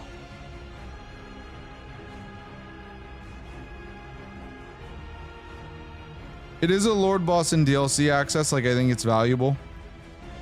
But I just don't think you need it right now. Like, I really do believe Thomas and Yabe should be shutting down the board. And yeah, if they are doing that. But there's two lines and they're double teaming the same line. And obviously they don't know this, but from our perspective, it's the wrong line, right? If you're gonna block, if you're not gonna block the lines, then you need to go for the fast squares. Yeah. You wanna break synergies, go Lord Bosses without either Midra or Plassi. Like that's the kind of like synergy breaking that you need to be considering here. It's like Thomas is back to just going for the fast squares there. He's gonna go for Catacombs. Yeah, and that's another three boss for him. I lost count. I think he's gonna have he at least has 3 two. watchdogs at least. He's only done 1 watchdog so far, right? But could do the other one. No, he right? did 2. He did 2. All right, well, here is Rakshasa and PK, so we'll go ahead and go to the dual screen there. Rakshasa, by the way, means demon.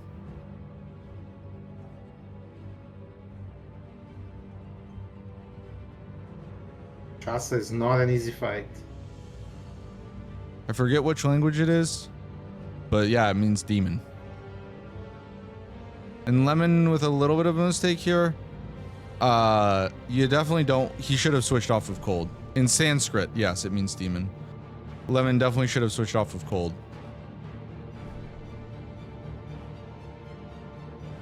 Oh yeah, he's losing a lot of damage. Yeah. Magic isn't good in this fight, and PK doesn't frost. Like, just standard attunement would have been much better.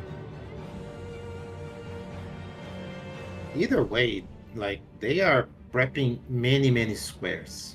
Like, yeah, because I think Lemon's gonna Midra. hold. I think Lemon's gonna hold Imbibe.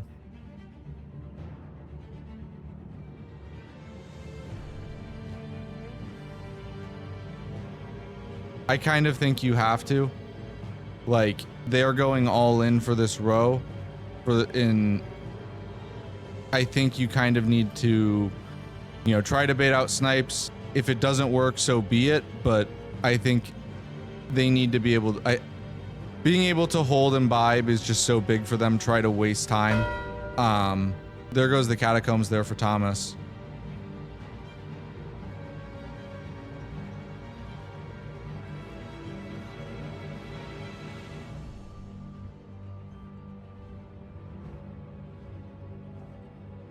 Yibe has no health. Yeah, and about to Yui's say dead no again. heals, We'll go full but- screen with Lemon here. I mean, Thomas and Yibe started off very strong, but in the last 10 minutes here, or the last like 15 minutes, yes, they have continued to get a couple squares, but it feels like they're running out of steam. They need to fire more coal in Thomas's tank engine. Well, Thomas is doing the squares that he needs to do to win the game this way. But I don't understand Rakshasa. I really don't understand Rakshasa as a play here. I mean, I think the idea is that it is a block, right? But I just think, like I said, I think that line is not the correct line to block, because, like, if you're really worried about that line, send Thomas to ritual pots, and then Yibe needs to go address the middle row. Yes. Or just go for broke and get demi-human queens. Yeah. Blocks both. I think they might be respecting them a little bit too much at this point. Yeah, maybe. But that's so hard, right? Because, you know, it's one of these things where you never want to assume that, like, your opponent made mistakes. Oh, Thomas goes down to the tree. Oh my god, Lemon. Lemon's out of heals now.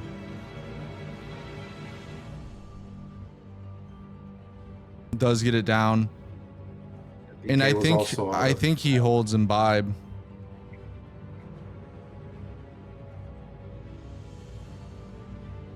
Maybe not.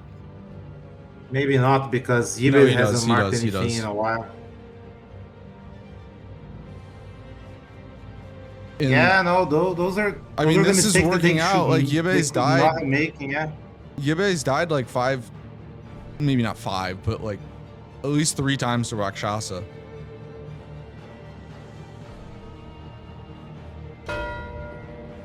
There goes two-handed sword Dragon Crest. Cronus goes down there. I assume he goes for mid-draw right after this. And now, like, this game is close enough that if this line does pop, I think Lemon and Cronus are winning. Like, I mean, they definitely are, because that'd be 9 squares, right? But I think Lemon and Cronus have brought this back, and even though it's 7-4, they're in a lot better position than the board is saying. This game is maybe a 2 square, maybe like on paper, like a 2 square, like, or in practice, actually like a 2 square lead. Like Thomas and Yibe are still ahead, but it's not as cozy as the board makes it look.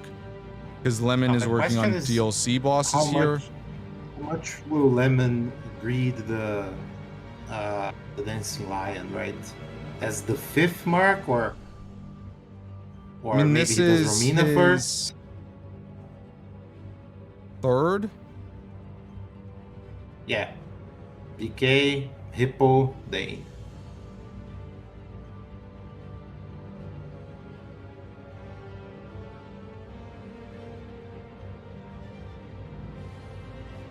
And Cronus is going into Midra here. Oh, immediately gets grabbed. Hello there, Mini Midra. Oh my god, what a mad love.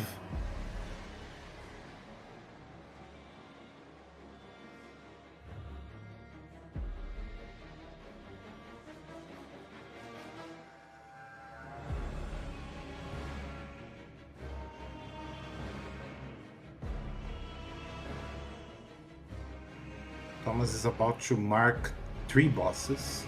Yeah. I mean, they just need more out of Yibe. They just do. Like, Yibe's only has 2 squares up into this point, right? And yeah, that's why I don't like Yeah. Rakshasa here. Rakshasa is way more like error prone. Like Mesmer would have been a better choice. Romina even.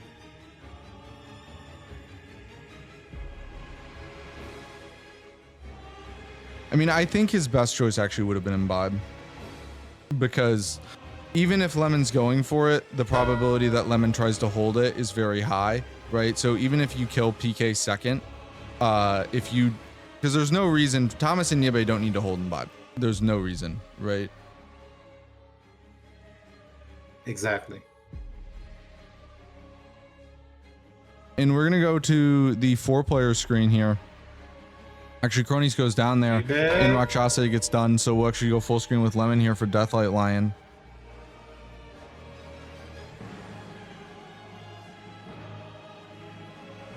Yeah, this is the problem. Like everything we've been saying was based on perfect execution. Yeah, as well. Lemon has to This first try lion- Deathlight Lion.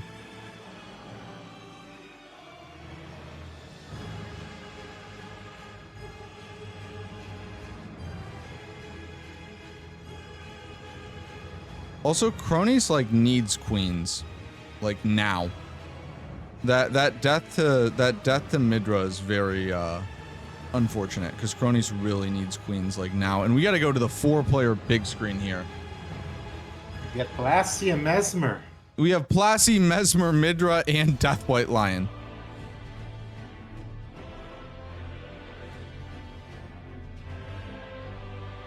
Only in Veil Break. Only in Veil Break. 4 crazy fights. 4 different ones, too. Who do you want to watch? Take your pick. 4 amazing boss fights. And all of these are individual squares.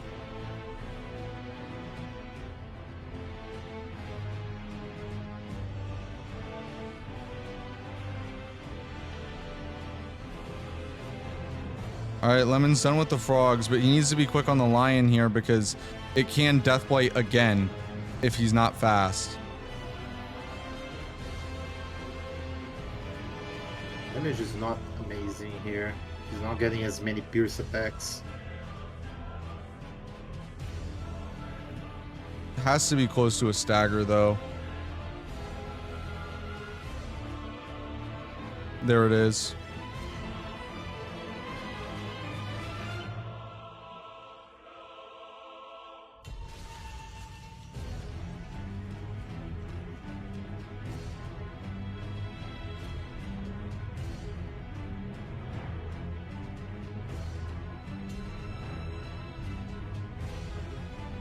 Alright, this is wind phase. Let's hope you're melting, Plassi. Lemon's built up really good poise damage, actually. Very. Man, the last 2, after Deathblight phase, those last 2 staggers were perfect by Lemon. Pretty much one more frost will do it.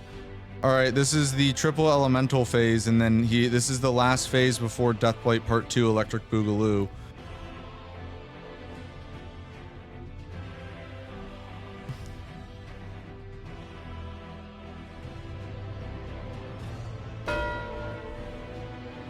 And there Almost goes gets Plassie Plassie. down. Cronies goes Midra, and I think Cronies and Thomas now start racing for queens. Cronies has to go queens here. Lemon gets that down. 3 successes.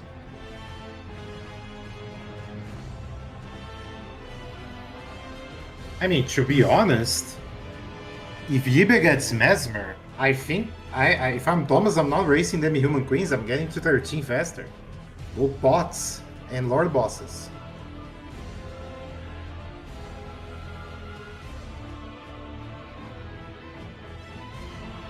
Because Yibe has a very good grasp on transformation as well.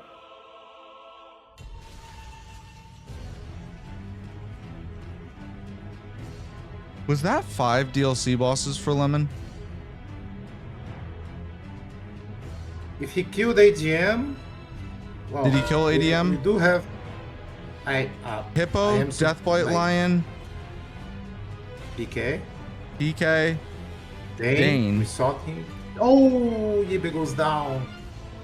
What was the last? Oh, Red Bear. That's 5. Oh yeah, he did kill the red bear. I forgot Yeah. about the red bear. Yeah. It's a square, but I forgot. Well, if Queens pops now, if Cronies gets Queens, this is a tie game. This is 10-10. Yeah, that's why like Yibe needs to get this Mesmer. Thomas decided to go for Radon to get DLC access? Oh, Yeah, that's probably. a bad call. That's a bad call. You should cash in on ritual pots at this point. Yeah. If he's not contesting Demi-Human Queens, that's what he should be doing.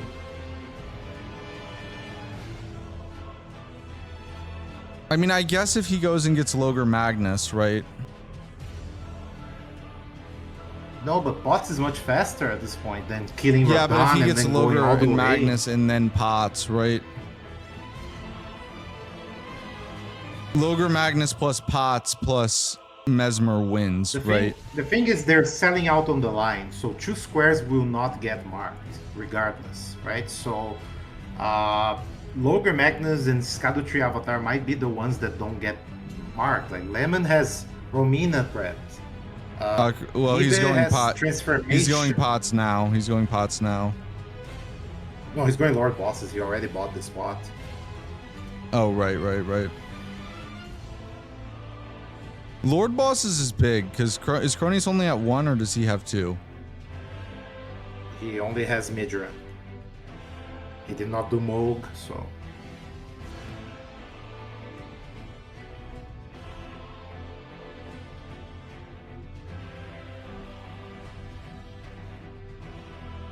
I don't love Lemon's play of running to Scatatry here. Yeah, no, this is a mistake. Like, he can do Mesmer through front side, and if he wants transformation, it's faster to keep going. He had Hippo killed. Like, if they get the only way they win is getting the line, and if they get the line, there's 2 squares that won't get marked. That's why. I mean, I'm assuming that they get the line at this point, right? The thing is, yeah, but if yeah. I'm saying, like, if you're playing optimistically, you're getting the line, you need 3 other squares. Scadutree is the longest square for Lemon. And He's Lemon's not actually getting- now going for pots. Yeah, that's a much better call. Much better call.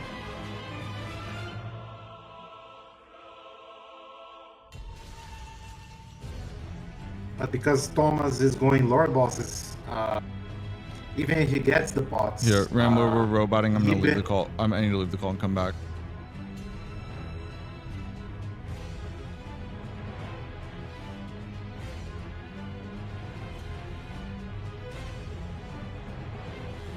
Mic check. Mic check. We're back. Yeah, all right, we're I think- back.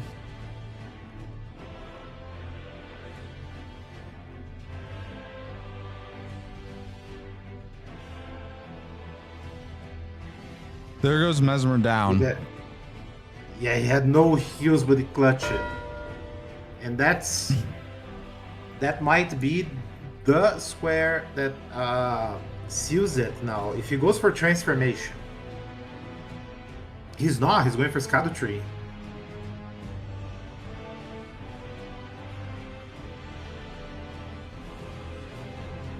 I would like transformation better because it doesn't require a kill that he hasn't done yet. Yeah. Like Centrina's Nectar, GLC bosses, Dancing Lion, like a Red Bear. Like if he counts, he knows that Lemon probably did not do AGM, and even if he did, he spent so long doing no way he has that prepped, right? So I mean, regardless of how this He's getting finishes Lord out, Boss. I think Lemon and Cronies did a great job of coming back because this very easily could have been a massacre. yes, Yeah. yes, they are very good at comebacks. Like I think- like I said, like Cronus plays patiently. Like Lemon knows how to hold squares and how to make a more aggressive play. Like they complement each other very well. Yeah. In temperament and in play style. I think Thomas and Yebe have now stabilized this a little bit. I think that because they were having a lot of issues there at one point, right, where they were just dying left and right. They've stabilized, and I think they are fairly comfortable here, like as comfortable as you can be in a game that's this close. But yeah, still a lot of work to be, because Thomas is gonna get Lord Bosses here, and then they just need one more square, right? Yeah, there it is. GP don't care that this guy cannot be frosted. Cronies is gonna go Lemon ahead is and get the about to get points. final queen. That'll make it a 10-12 game.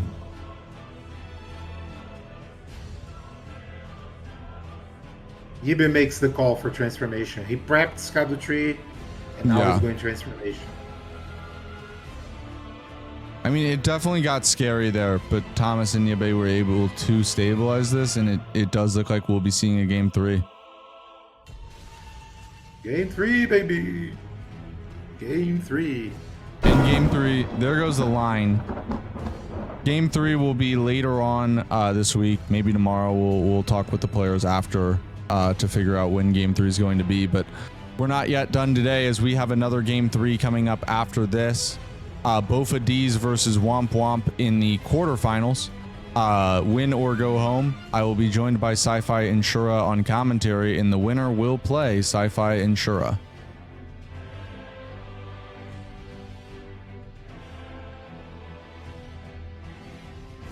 going for the degenerate skip. That Did it allows- flawlessly though. Perfect skip, yeah.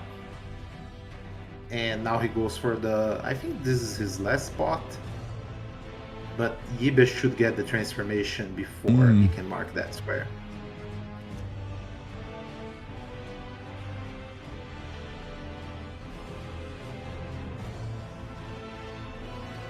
And then we will go to game 3. I mean, you could also say that so far we've had weapon advantages, right? Game 1, Starfist, advantage Cronies, at least for the base game player. Game 2, Poker, advantage Thomas, right? Well, in the GLC, I think Lemon had an advantage on using the Great Sword. That was a very good call compared to the Crescent Moon X.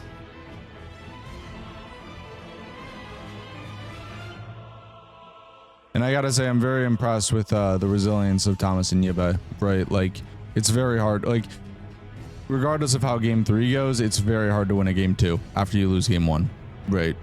Oh, yeah. But yeah, Yibe is about to mark this, and it will be going to game 3.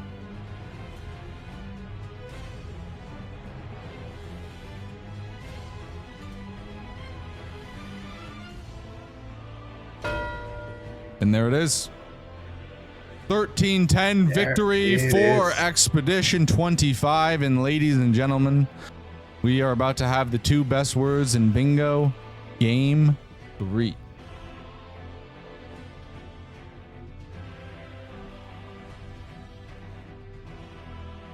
Game 3, baby! Game 3! Game Huge 3. win.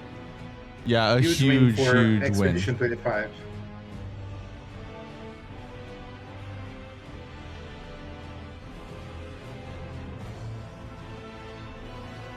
We'll go ahead. Oh, not casters. Post game. We'll go ahead and get the Ramble Goat up here. And yeah, so we will be going to a game 3. That will not be today, but we will have a different game 3 coming up right after this. So don't worry, you will get your game 3 fix. As we will have both of these up against Womp Womp game 3 coming up here shortly. But let's go ahead and bring the players in here for a post-match interview.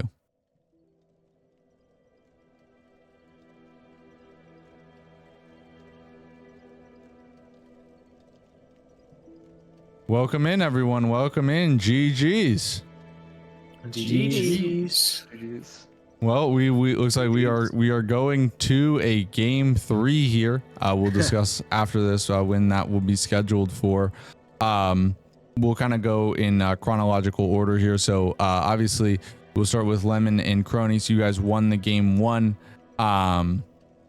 It got closer there at the end, but in overall pretty dominant fashion. The Lord Swarms was a big weapon buff, and also obviously Cronies with Starfist is the most dangerous man in the world. You guys just walk us through that game 1 a little bit. I don't remember it. What was the board again? All right, fair enough. Real shit. Oh yeah, I remember I saw assassins in the corner with Loretta and Melania. There was and so I much thought that was- Haligtree, yeah.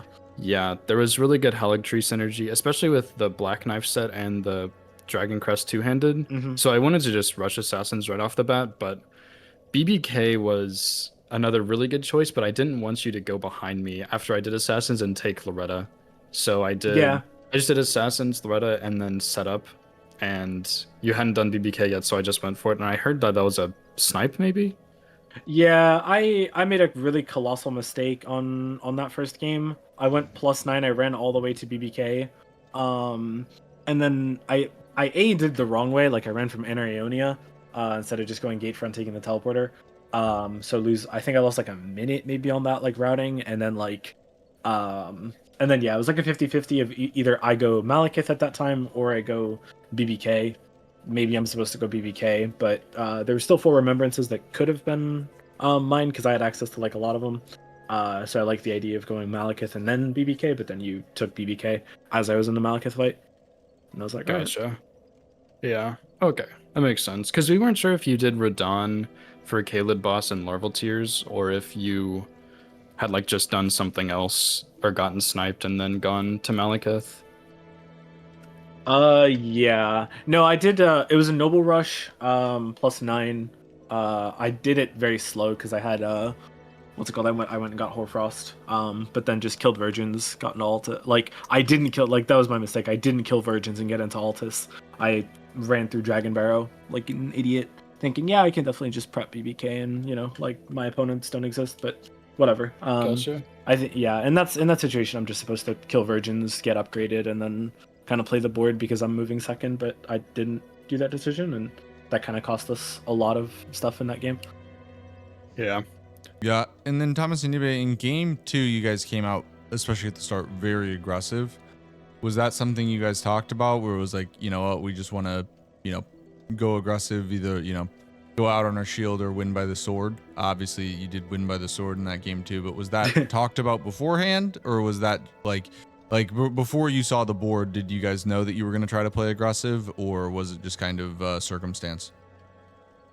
Not particularly. I think we just saw this board, and then I just played it in a way that I thought made the most sense. Blood tax, go +9. Theo falls over. Lightning Ram is still on the board. Go take that. Catacombs, tree bosses, Scorpion Charms, all of that synergy is there. Plassie was kind of like the I don't remember the analogy. He was just kind of like the overwhelming, the looming threat. Remembrance in base game, Lord Boss. So it was always a question for me of when to do that. I thought Cronus was going to go for that a lot earlier because I didn't have a Remembrance that Plassie was my first Remembrance on this board. And then yeah, all credit to Thomas. Game 1 and 2, honestly. Game 1 I had borderline migraine attack half at the start, so I could barely play. But yeah, game 2 my early game was pretty okay, but after that I just instanted through the rest of the game. Yeah, Thomas played really well, so I got to build out a little bit. Yeah. Well, any words before? I basically just shot myself in the fucking foot, and then in the other foot, and then kneecapped both my kneecaps. What happened? I do Hippo. I decide I'm sacking everything to go prep Roman a Deathlight Lion. Oh great, I get row 3, and then I get cummed on with my Hippo money, and then I die to tree skip, die to tree skip, die to tree skip, die to tree skip, die to tree skip. Oh no. And then I took the Spirit Spring. oh, that sucks. That sucks. I died to Rakshasa, I think. I also died on the demi-human skip. I did all the the difficult parts, and for some fucking reason I died at the end. Still don't know why I died. Well, any words for us before we'll go to a break and we'll discuss when to schedule that game 3. But any words for us before the game 3? Good luck. It'll be a good one. Yeah, hopefully. good luck. Yeah, hopefully it's a good one. Hopefully, Lemon and I, it won't be who throws the hardest competition. I think every The skip failures were very big this game for both teams. I don't know how I died on that skip. That The one time I hit tree skip, my torrent wasn't full HP, so it died, and then I died. That's so I know bad. exactly what you're talking. No, Oh I my did the God. demi-human skip. I hit the first jump. I hit the second jump. I think I hit the third jump, but then for some reason I just died to fall damage.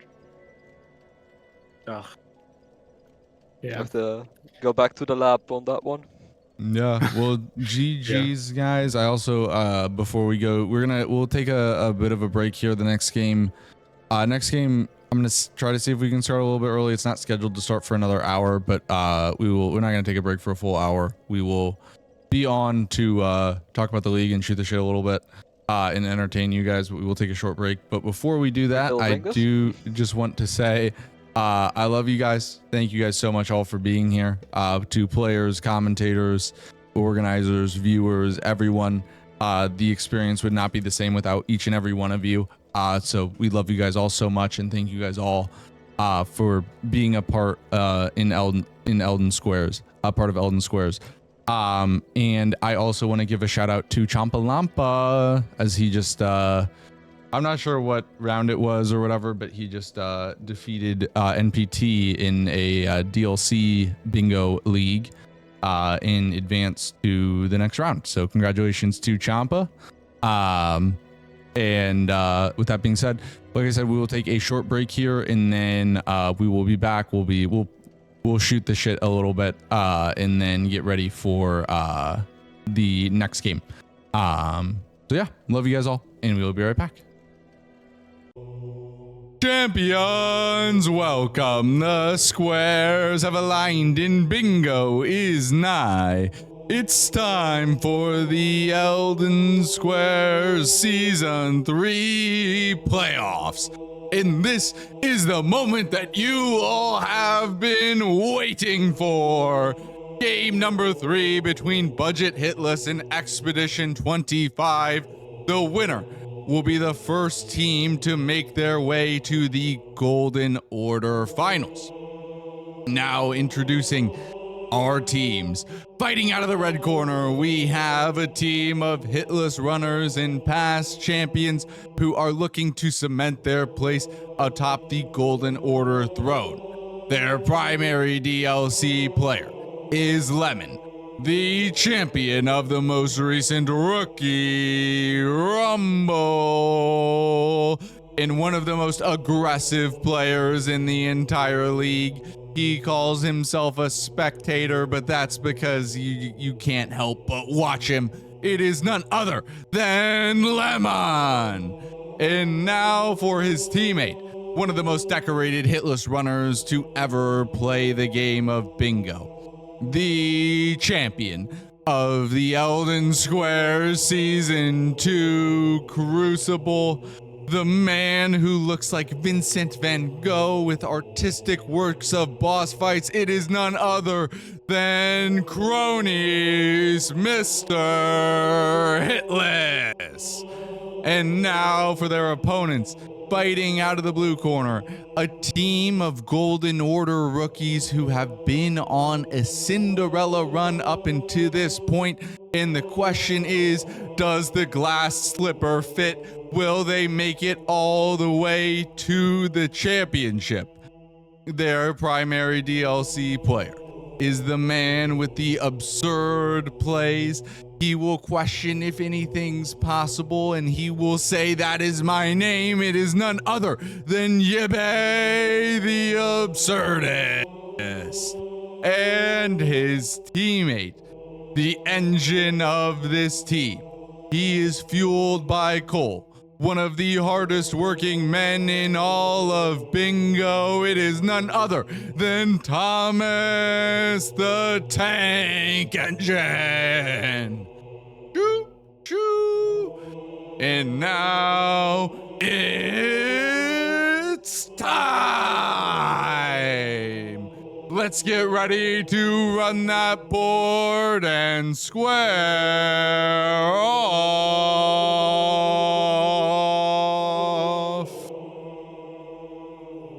All right, sure. How many times am I running it? Dude, you're running it 12 times. All right, I'm running it 12 times. Oh, God damn it. I accidentally... Fuck.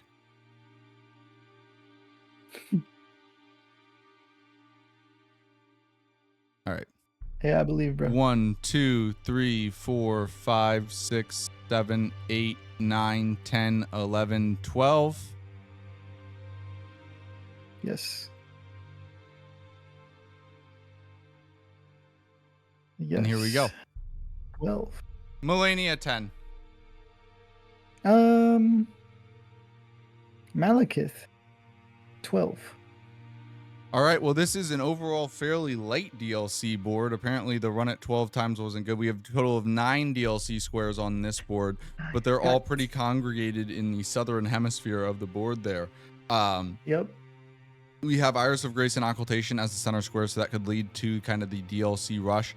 Also, we do have the Remembrances here, as we have Midra, Metter, and Dancing Lion, potentially comboing with that DLC bosses and the 5 Remembrances. So while not a ton of DLC squares by quantity, quite a bit of DLC squares in terms like I think the synergy in the power of them is very strong. I'm gonna do a refresh here to make sure everyone is on equal time. In terms of the base game though, we have some very exciting fights here. We have Malekith, the Black Blade. We have Dragon Lord Placidus Axe. We have Golden Godfrey, which could potentially lead into Morgott and could allow a player to steal like Oseer Black Knife set for the base game player. Grail without percent base damage is a good rush. We could see Tannis Crucible Knight that requires Rykard. Liurnia bosses and Physic tiers has some synergy on there. Same with those Kayla Dragon Barrel bosses. God bosses also synergizes really well with the Noble and Rykard, as he's God Devouring Serpent, as well as Goldfree. And the Spirit Caller bosses both being God bosses. So good opportunities for synergy here in the base game. In the DLC is very remembrance heavy. Shura, what are some of your thoughts here?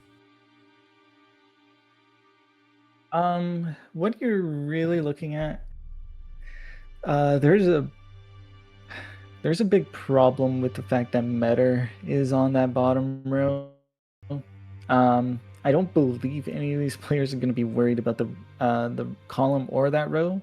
They probably will try to get something on those to prevent like a Metter eventually coming down. But I don't think so. Let's see. There's night bosses and Liurnia bosses. Those are pretty good synergy. There's 5 bosses in Kaled, links up with Graven Ghost Glovewort if you do Radon. And it also will, if you do start off with Grail without percent base damage, you probably finish with Dectus. So you will naturally be progressing towards Radon that way.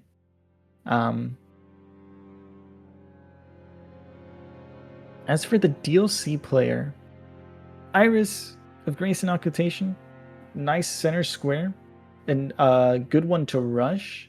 Let's see the weapons. Oh, they're using Longhaft. Lemon is using Longhaft. Okay. Thomas is using Iron Greatsword. Or sorry, Yibe is using Iron Greatsword. Iron Greatsword versus Longhaft. Longhaft is better for the initial rush. Greatswords have a tough time of doing the 20-second time save that we like doing with Renala, just grabbing the wet blade and instantly going to Renala instead of porting away and doing Godric first. We do Renala right after Red Wolf. And Longhaft is able to one-cycle her every single time. Iron Greatsword, I believe, can, because of how strong that weapon is, but it does consume a lot more stamina. And I do think that the remembrances are going to come into play. There's Tanith, so that's Rykard. There's Plassey. There's Godfrey, which will lead to Morgott. There's Malekith. And there's Radon, because of Kaled bosses, Great Ghost, Glovewort, and Scar Seals. I think Cronies may be looking at some Volcano Manor play, just because 5 God bosses, Tannis Crucible Knight. You can also link that up with Spirit Caller if you show progress towards that. Well, we are underway and we will see what happens. Also, I think I need to say goodbye to my PC's kind of struggling today. I think I need to say goodbye to who's Alt 1 and who's Alt 2 to save some bandwidth. That's fine, that's fine.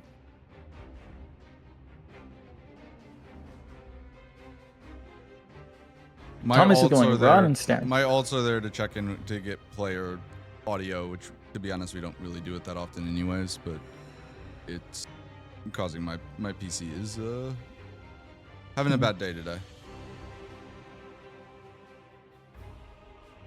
Neither of our players are doing Grail without status effects as their immediate rush. Probably because there is a lot of Altis, and when you do show your hand at, like, if you mark the square too early, it's very obvious that, you know, yeah, you don't have Altis, so they can take advantage of that. We have Cronies has Alabasters. I thought he was with Iron Greatsword, and I was going to say that that Thomas should have the edge because he chose a somber weapon, but no, they both have somber weapons. Thomas just likes Rotten Staff. It's like a comfort weapon, especially for Veil Break, because he's used it in like 3 official games. This is like his 4th time using it in an official game. So Yeah, he's very comfortable with that it's weapon. Very good too.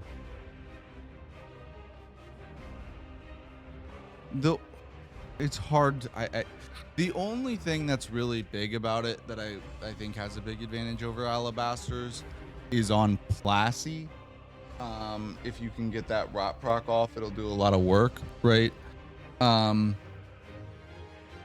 the most part, though, like as much as I like Rotten Staff, it's hard to not take Alabasters, right? Yep.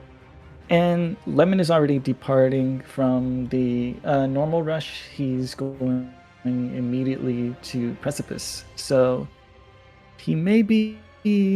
I wonder what boss he wants to link up other than doing Renala.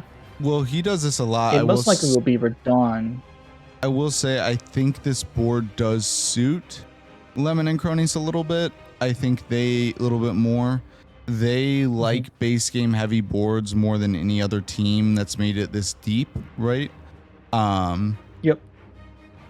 And they play them very well. So early on, I would say this is a bit of an uphill battle for Thomas and Yabe, right? But that being said, I think it's fair set wise because both of the first 2 boards in this set were pretty DLC heavy, right? So having one that's a bit more base game centric is kind of balanced, right? Yeah, I mean, they're a team that knows how to play base game boards. I don't really see too many teams that know how to actually deal with them. With me and Sai, I just like when base game boards, like if I see 9 DLC squares, I'm like, congratulations, I don't need to go there at all. Or I can just get a square into the DLC and leave. Well, it makes sense too. I mean, these are 2 guys who are champions of base game bingo, right? Both of them, granted in the lower divisions, right? But you know, the Crucible last season was, had a lot of great players, right? Deutz, Jers, Snowy and Malta, who are not playing this season but are incredible players, right? And so many others who I'm missing, right? But that like very strong Crucible last season. Also a very strong rookie event as well that Lemon won, right? Vex isn't playing this season, but he finished second, was amazing. The Crash was in the Golden Order and did very well, and obviously Thomas and Yabe as well, right? Yes. I mean, they do know their base game. Albeit, the reason I think it works out for them is because it's just because people don't know. They just don't play around it. Or it becomes like a predictability. Like Lemon is probably doing this with the fact that he knows that Yib is just doing the default Gajra Granala rush. So they're playing around. They're looking at something on this board and they're trying to push it, knowing that Yib will not have access to Oathkeeper Black Knight stuff immediately, or three Crucible Knight variants. I mean, it's possible they could be looking to put some pressure on the row 5, right, with having access to Oathseeker Black Knife, right? And I think I would row imagine 4. You think row 4? Because I would just imagine if you're doing the DLC rush, the reason why is because you want Iris of Grace and Occultation, right? It's center square, most valuable in the square on the board in isolation, right? And that is definitely like a pretty standard practice DLC rush into Iris and Grace and Occultation, right? But we'll see what they decide to do, because the only thing about it is like a lot of the DLC outside of that, most of the DLC is kind of about like killing remembrances and then working towards those DLC boss kills and those 5 remembrances, right? So if you choose to do Iris of Grace and Occultation, like yes, you are getting the center square, but you're not making any progress towards that. So Lemon could still look for DLC stuff that is more kill heavy, but that's only if the prediction that Yabe is looking to do Iris of Grace and Occultation first is correct, right? Yeah, I think, or at least if I'm doing the play that Budget Team Hitless is doing, I would be looking at that row 4, because if I'm Lemon, I want to get into the DLC with Radon.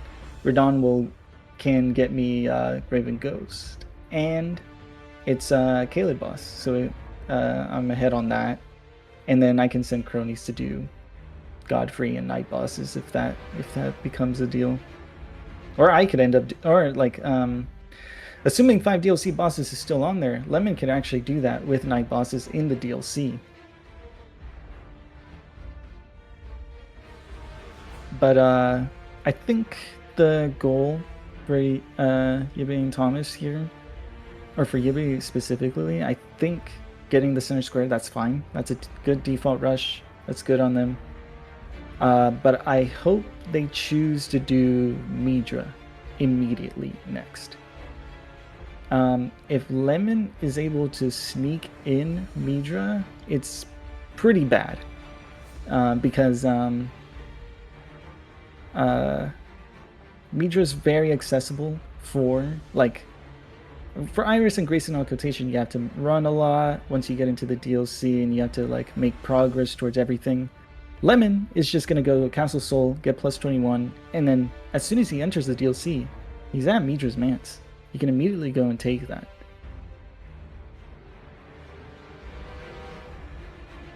So it would benefit Expedition 25 if they manage to get Mitra. Builds the Diag. It's not really a big problem, but it does prevent Lemon from working towards the 5 Remembrances square, because not only does Lemon have the ability to sync up the 5 Remembrances square better than Yib does, solely because he has base game. So he can go and do Tanith's Crucible Knight, he can go and do Plassey or Malekith. He could do one of those 2 things, and Yib doesn't have access to those until way later. And everyone seems to be on their game early. These fights are just flying, right? Yep, everyone's just doing what they know. Krennic's already done with Makar, so is Thomas. They're both going up the elevator. I believe Thomas probably caught up. Rot and all that is better for Makar anyway. Let's see if what they're looking for to do. I don't know what the base game players like Thomas and Lemon are looking for. And Yebe is doing the hard rush here. The Renala no frost, right? Yep. He really wants Iris, and this is what you do if you want it. Like, you have to do this. Obviously, he's gonna get it regardless because he's not being chased. But if he was, I would assume that both players. I would assume Lemon would also do it. I would do the same. Everyone looks so fucking clean today. Like, granted, it's early on; these fights are rehearsed, but like the Red Wolves, the Makars, the Renala, there, like everything just looks perfect, right? Perfect, yeah. Which is what you like to see, right? I mean, in a game 3, you know, I'm friends with everyone. I have no bias in terms of who I do or don't want to win. In a game 2, I do. I want whoever lost game 1 to win. But I'll say that. But you know, in a game 3, you just hope that everyone plays well, and you know, there's like no major mistakes. And then at the end of the day, it's just whoever, you know, either is slightly faster or makes better decisions on the board gets it done. And so far, it's looking like it's going to be one of those games, but we'll knock on wood and hope for no caster's curse on that.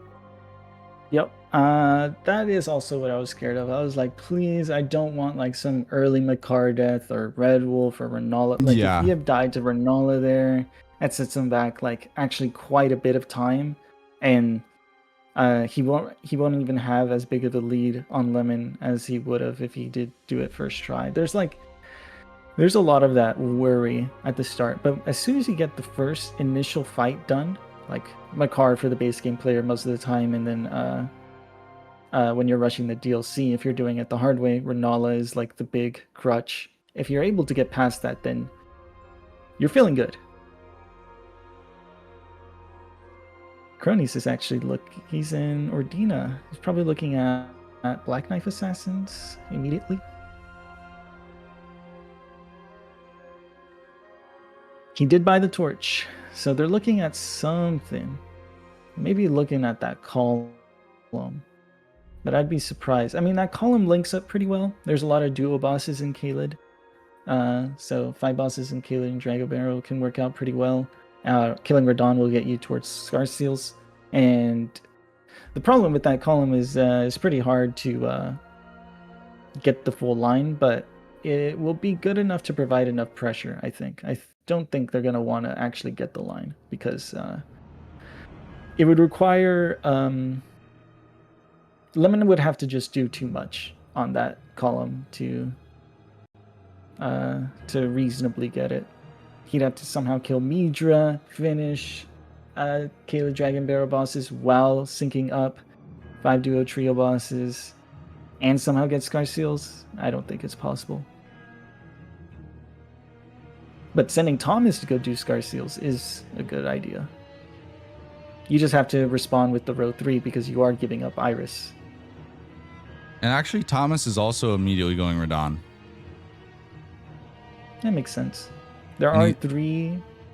I think it's 3 squares directly linked to him. And then we'll go to the 4-player big screen here for a little bit. We have Cronus doing the Black Knife's bottom left. Thomas is going Radon. Lemon is also making his way towards Radon. And Yebe's on Godric.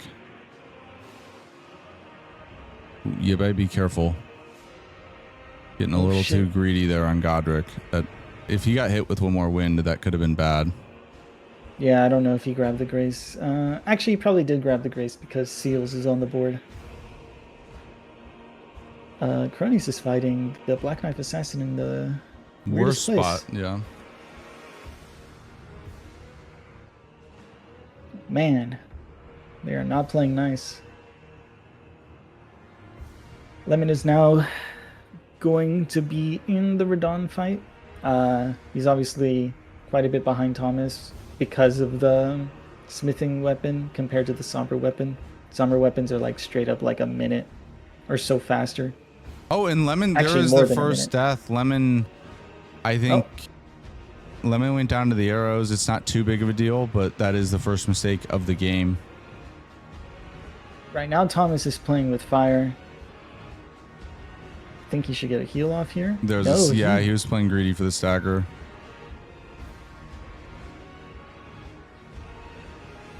He almost got caught out there. He did like a charge attack and he ran out of stamina. And if Radon just does one of the quick swipes, he dies. So that's good that Radon didn't give him that terrible RNG.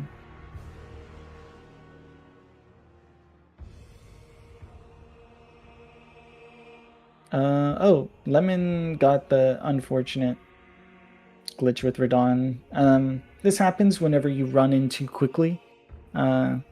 Usually you want to run away and get out of Radon's, unload him. So he'll just shoot an arrow randomly out of... And he won't shoot them towards you. Back up here.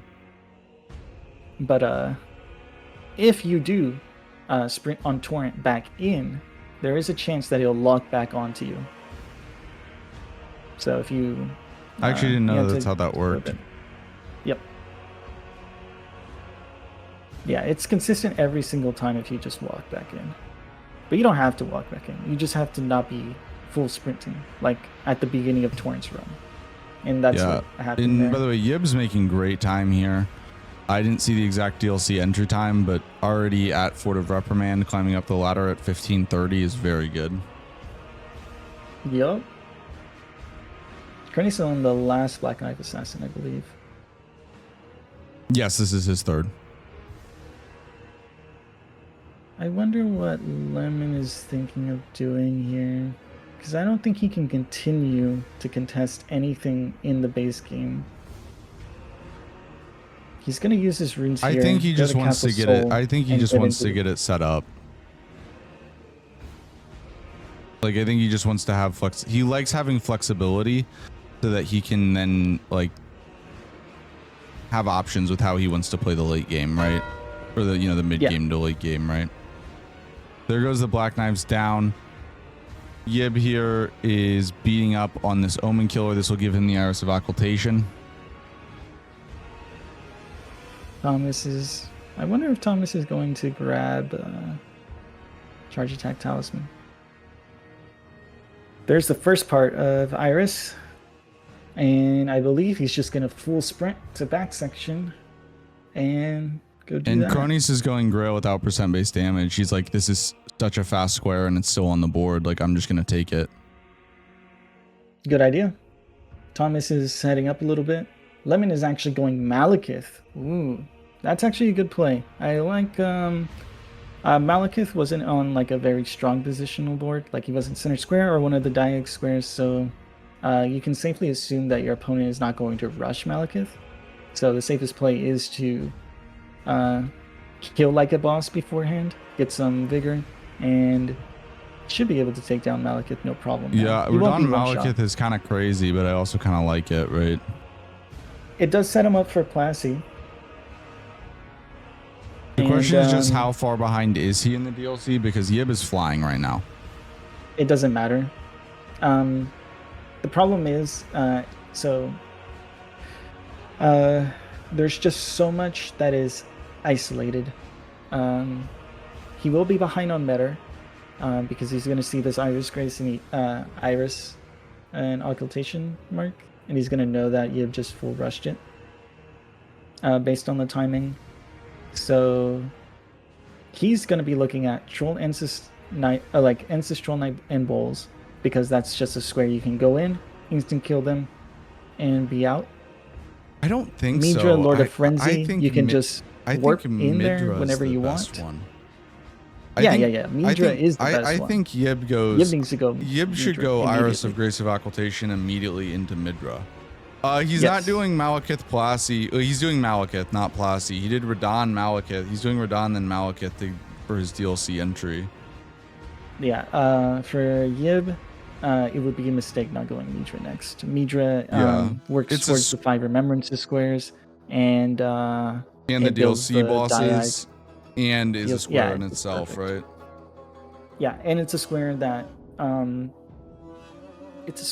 you will know that needs to just be gone in case Lemon is late, because what Lemon is eyeing is Midra, because he knows that he can get into the DLC late and still have the same progress as you. Yeah. And I think he, in normal circumstances, might have been able to get away with it. But the thing is, Yib is just flying, and also that little death to Radon didn't help, right? Like it lost a good 15 seconds or so, maybe a little bit more. Mm-hmm.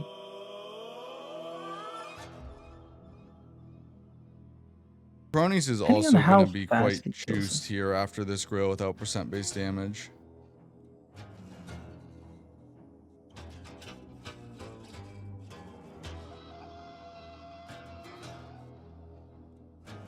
Yeah, they're gonna be looking at how to... The thing is, Lemon is going to be able to potentially even take 5 Remembrances later into the game, solely because he has access to Plassey.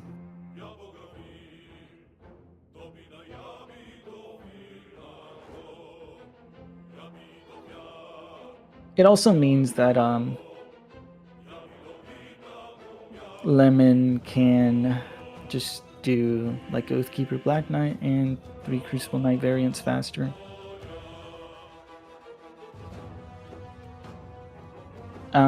There is a problem they have to address, or not a problem, but Yib, since he did do Red Wolf and Renala, he has 2 Liurnia bosses. I know Cronies and Lemon both have 1 in Makar, but those 2 Liurnia bosses are pretty slow. And now that they're out of the way, Yib can always come back into the base game and take that away. Maybe even do some Knight synergy with it, with Clean Route Knight and the Bloodhound Knight. There goes Grail. Very nicely done by Cronies there. Yeah, because Yib's going to get Iris of Grace and Occultation before Lemon even gets to Barum. Well, no, he should be in Ferrum now. Well, he has the He grace. touched He the- has the grace, but he's gonna like upgrade, right? And Yeah. he won't actually like, be in Ferrum, but he does have the grace.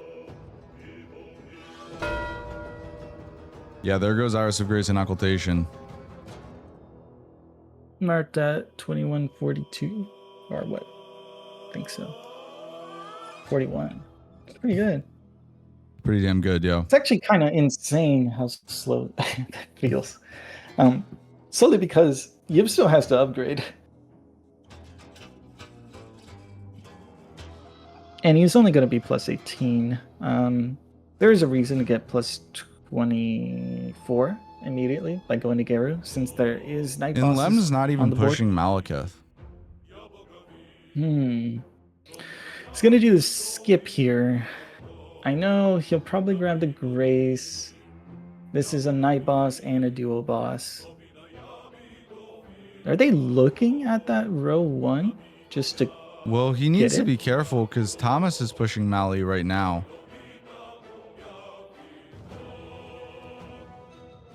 Yeah, it's such You a... know, Lemon likes to play like this. Could be, you know, meta counter meta, right? Because this is even though it's like away from the normal meta, Lemon and Cronies like to do delayed DLC, right? On these types of boards, right? So I mean, if you can take away Malekith from Lem, that's huge. He's not going to do this though now, which makes sense. Yeah, I'm okay, just he's going to surprised he's Malekith even now, though. prepping it. I think it is just insane prep.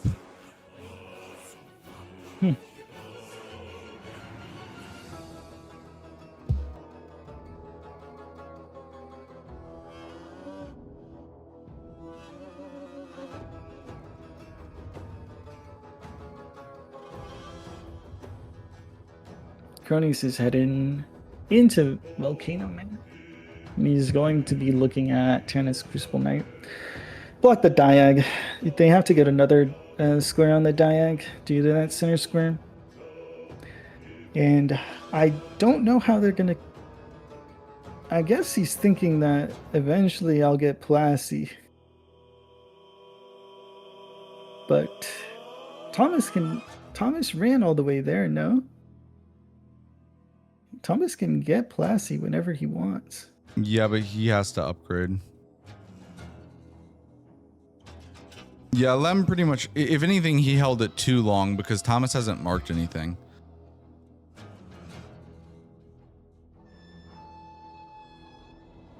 Yeah, like, it's a I'm bit kind of risky. surprised that he set up the like, given Yebe's marks, it's fine, but the problem is, like, Thomas, yeah, Lemon did upgrade his weapon, right? But Thomas very well could have just taken Malekith, right? Yep, and Yib now is taking Liurnia bosses, which makes sense. Builds that diag. I Blocks the still road. think he should have gone. Maybe it's a little too. I think the problem is Lemon's gonna mark. No, I agree. I think Yes, Lemon's know gonna it's mark bad. Malekith and then immediately go Midra. And at the very least, I think Yebe should have prepped the Grace like before Midra. We'll go full screen with Lemon here. It is a dangerous game playing right here. At Yeah. least he's getting bowls. I guess he's taking one of the fast squares away. But Midra's a really important square because you don't want Lemon to be able to sync up 5 different remembrances that easy. Yeah, Easily. especially because You I need a mean Lemon's permission. gonna have easy access to it because he still has like Godric or you know, right? Like he doesn't he have still to has do all Godric. 5. He He has doesn't the have to ability to do go 3 do in the DLC, Plassey. right? He could go do Yep. Plassey, go do Godric, right? Like he could go do Midra, Godric, Plassey, or Midra. You know what I mean? Like he just has so many options. Yeah, and there's still Rolana, which is a really quick one. Mm-hmm.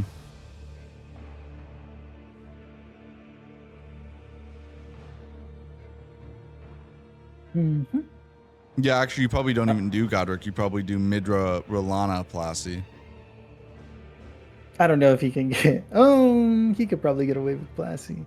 Depends on if. Depends on how much Yibe What I'm pushes scared it. of is the row 3. Oh no! And Thomas dies What'd he die the to? skip. The same skip that Lemon did to Oh, get at to the by the Summer Duo. 5, yeah. Yeah. That's unfortunate. Because that is a pretty big time loss having to go. Yeah, I mean, that's the second mistake of the game. So far, everyone's playing pretty clean. Lemon had that little Radon death with the arrows bug and then the skip failure there. But overall, everyone's really playing very well. Lemon with a hitless Malekith, I believe. Yeah, absolutely perfect Malekith. That was hitless. And yep. now they know that Bro has now been in the DLC. Yeah.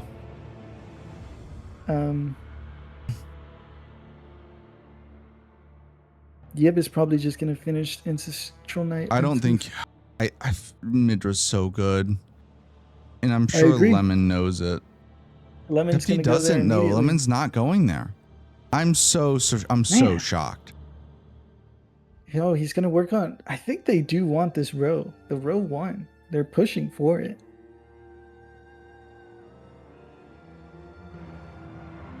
It's just. I mean, this is very valuable because it's duo trio. It's a duo trio boss.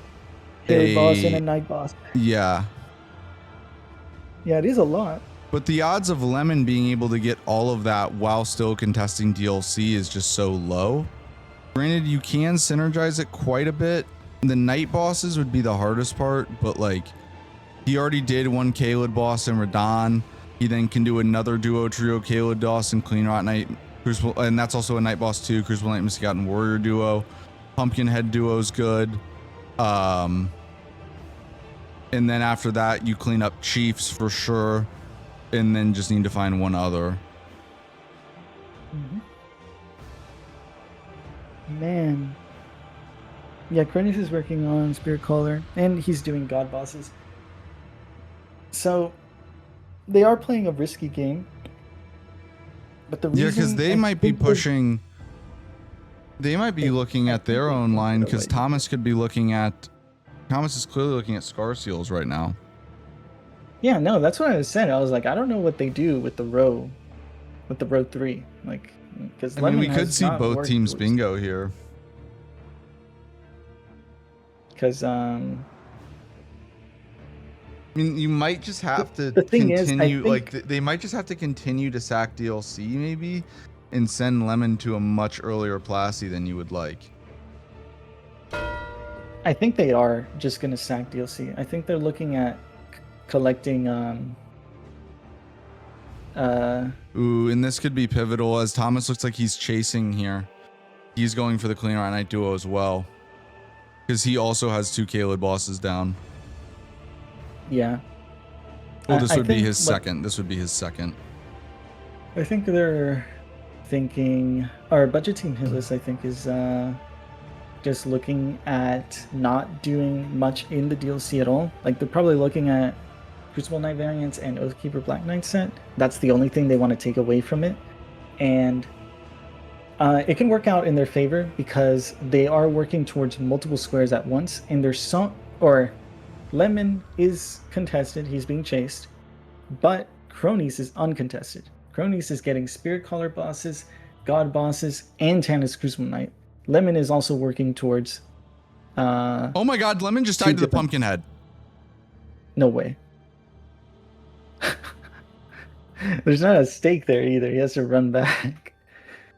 That's really bad. That actually evens up the duo bosses such case, like, because now he's back at Abandoned Cave. Like, him and Thomas are now literally tied.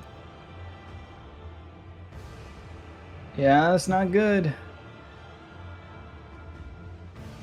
Kaled bosses is 2-2, duo trio bosses is 1-1. Like, that's a really bad death. Yep. I mean, Lemon's plus 18. Like, Lemon's plus 18 with cold. Like, their damage should be pretty similar. Thomas might have a bit more juice.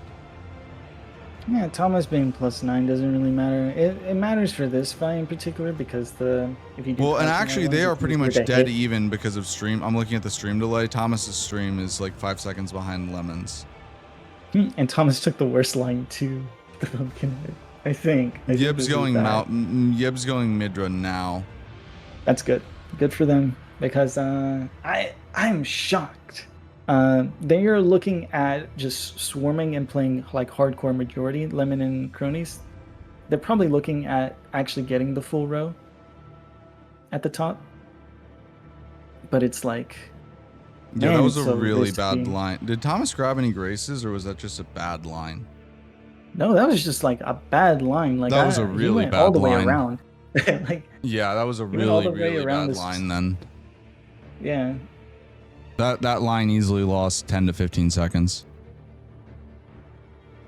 that's what I was kind of confused about. I was like, oh, I guess. Well, Thomas plays more Randocalypse than me, so I was like, surely he knows that this is. I mean, that's not a faster. line that you take in Randocalypse, though.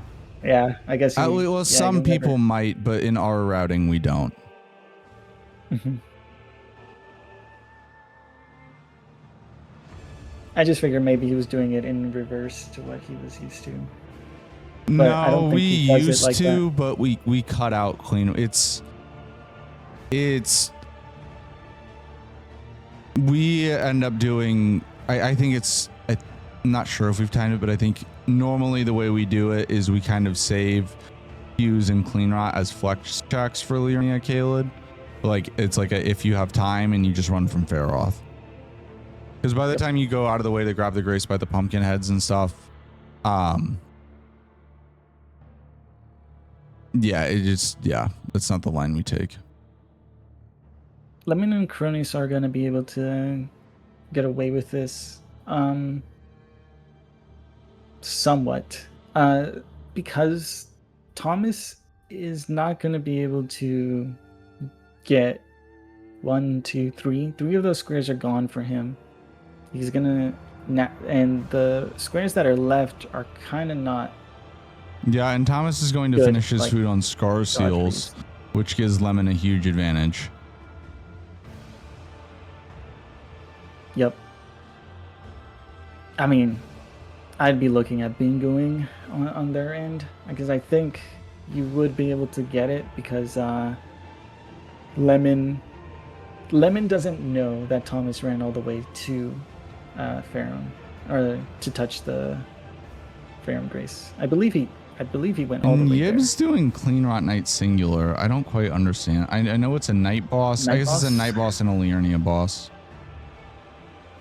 Yeah, this makes sense.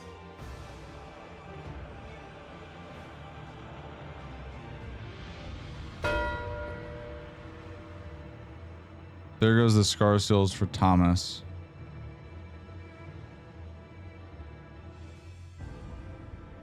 It is 3-3 right now. Very tight margins. Are Budget Hitless is playing a game in which they will just steamroll you if they're allowed to take everything. Yeah, there goes Spirit Caller. And it may look like they may be able to get away with it. Yeah, I think because Thomas isn't sniping Lemon at all.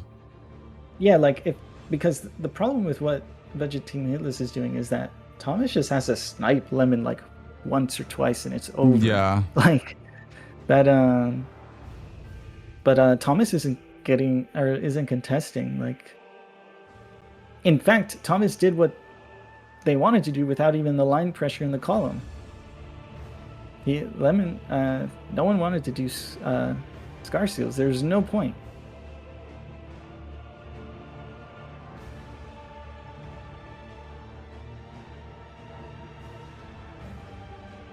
Now this is Lemon's third duo trio and fourth Kaled boss, I believe. Let's see. Clean Rot Knight duo. Pumpkinhead. No, it's his fourth duo trio. Clean Rot Knight, Pumpkinhead, and this is his fifth Kaled boss. Clean Rot Knight. Yeah, Clean Rot Knight, Pumpkinhead, Crucible Knight Misbegotten Warrior duo, Radon, and then Nox duo. So he has 5 Kaled bosses done in 4 duo trio. Thomas is going to get sniped bad here because Lemon's just going to go finish with Thomas is now working on it, but Lemon's already at 4. Yep. and Thomas is gonna get sniped really bad here on the duo trios. The Scar Seals play is bad. I don't know why. Garciel's They made do that. no, yeah, that was very strange.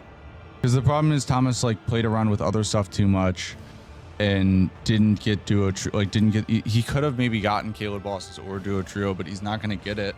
And then Cronies is going for seals right now. They're gonna bingo, and all of a sudden that's gonna make it 9.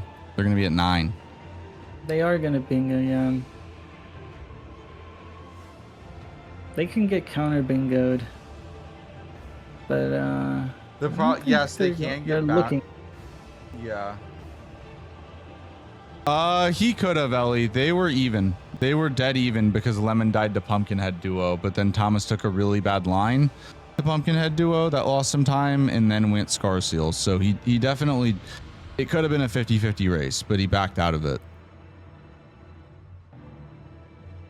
Like they were both at Abandoned Cave, like cause Thomas was behind. Yeah.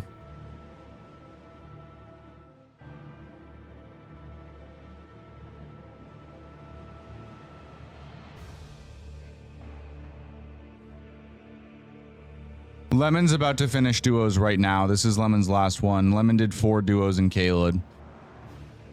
He did Clean Rot, Bruce William Misbegotten, Nox, and Pumpkinhead, and that's the 5th.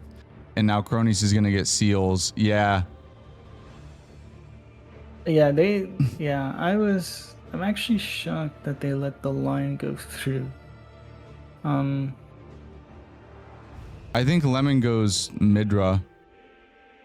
Either Midra or Plasty. He's grabbing Scadu, so that tells me Midra.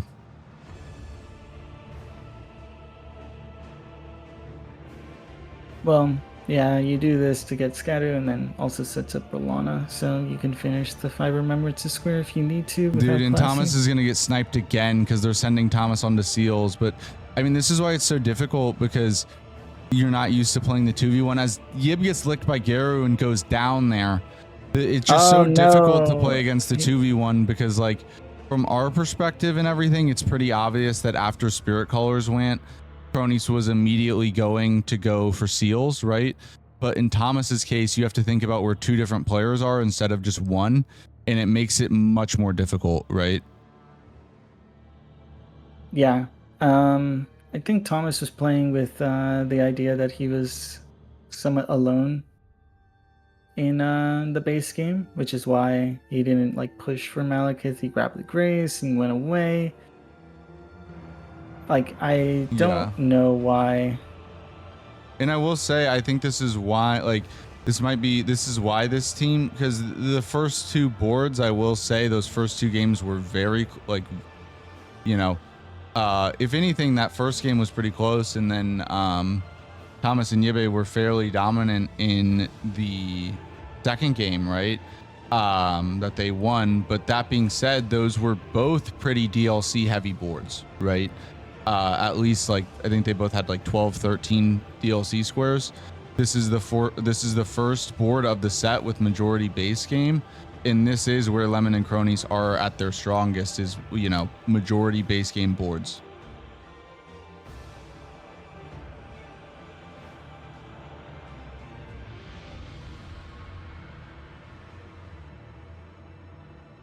They're just very, like, they're just, you know, it's, you can't say who's the best team in the league or not, but I think on these types of boards with like 8 or 9 DLC squares, Lemon and Cronies are the best, right? If there's under 10 DLC squares, I would highly advantage Lemon and Cronies on those types of boards. Yeah. They're I think one of the only teams that can really do this. I mean, I think other teams can do it. I think other teams can do it. Like, the problem is a lot of teams just fall into the Renala Godric like rush, and so they just they don't know how to play against this most of the time.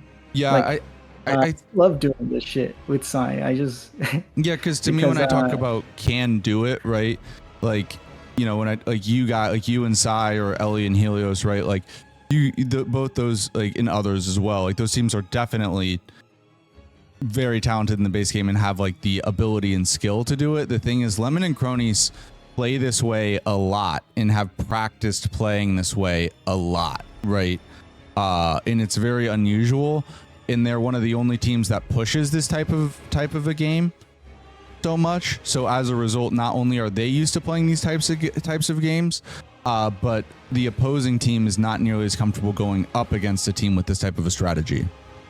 Yeah, Strump and Wander, like so many of the teams in the Golden Order could play this way. It's just like they have the ability to do so. It just they don't do it as often, like practice and stuff. And versus Lemon and Cronies who do this all the time, right?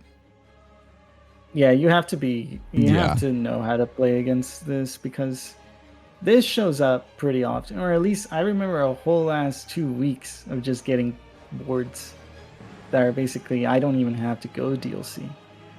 I remember just winning with like I remember just winning with one DLC square. I rushed like Apostle and some other random shit, and then grabbed like some random DLC square, and it was over. I mean, considering this bingo is gone though, they have to. Yibe has to beat Lemon Demeter here or Midra here, right? It just has to. Also, this will be, I think he did both Geru and Idrid, so at the very least his third DLC boss.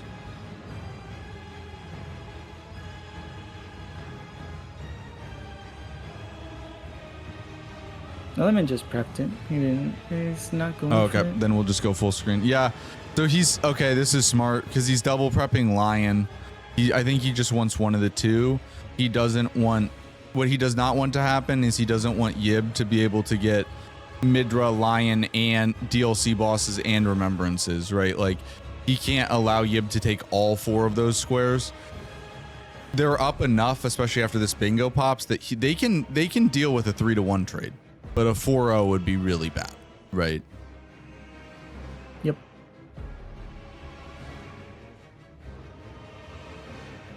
That's really heads up by Lem. It's just great situational awareness, right?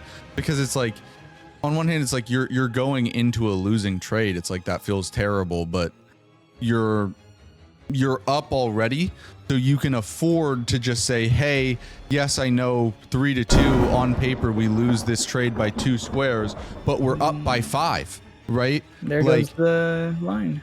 Yeah, like, a situation where 10-7, you should win those, right? You should win 10-7 every time, right? Yeah.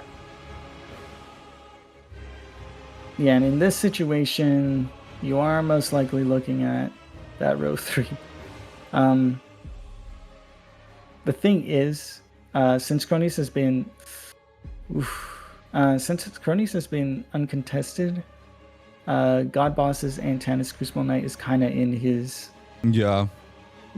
bag, and that's 2 squares.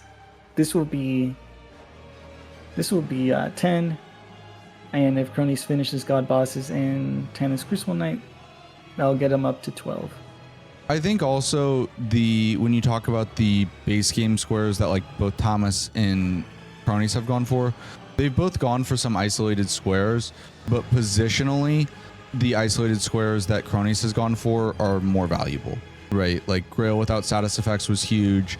Spirit Caller bosses was huge, not only because of the row, but also it blocked that diagonal, the bottom left to top right diagonal, which could have potentially been threatening, right? Yep. While Thomas, like, Garciel's did block that column 1, but the better block was Midra, right? Graven Ghost Skullvort Bell Bearings at this point in time does not much, right? For Expedition 25, their win condition needs to be row 3. Bingo on row 3, along with maybe a couple snipes to slow down. You have to snipe like a snipe or 2 to slow down Lemon and Cronies' pace a little bit, because if they're just able to rattle off 4 squares here, you're in deep shit. Right, so it has to be a combination of the bingo on row 3 as well as some snipes or 2, because if there are no snipes, Lemon and Cronies will be able to get to 13 just before Thomas and Yib are, even if they do get the bingo, right?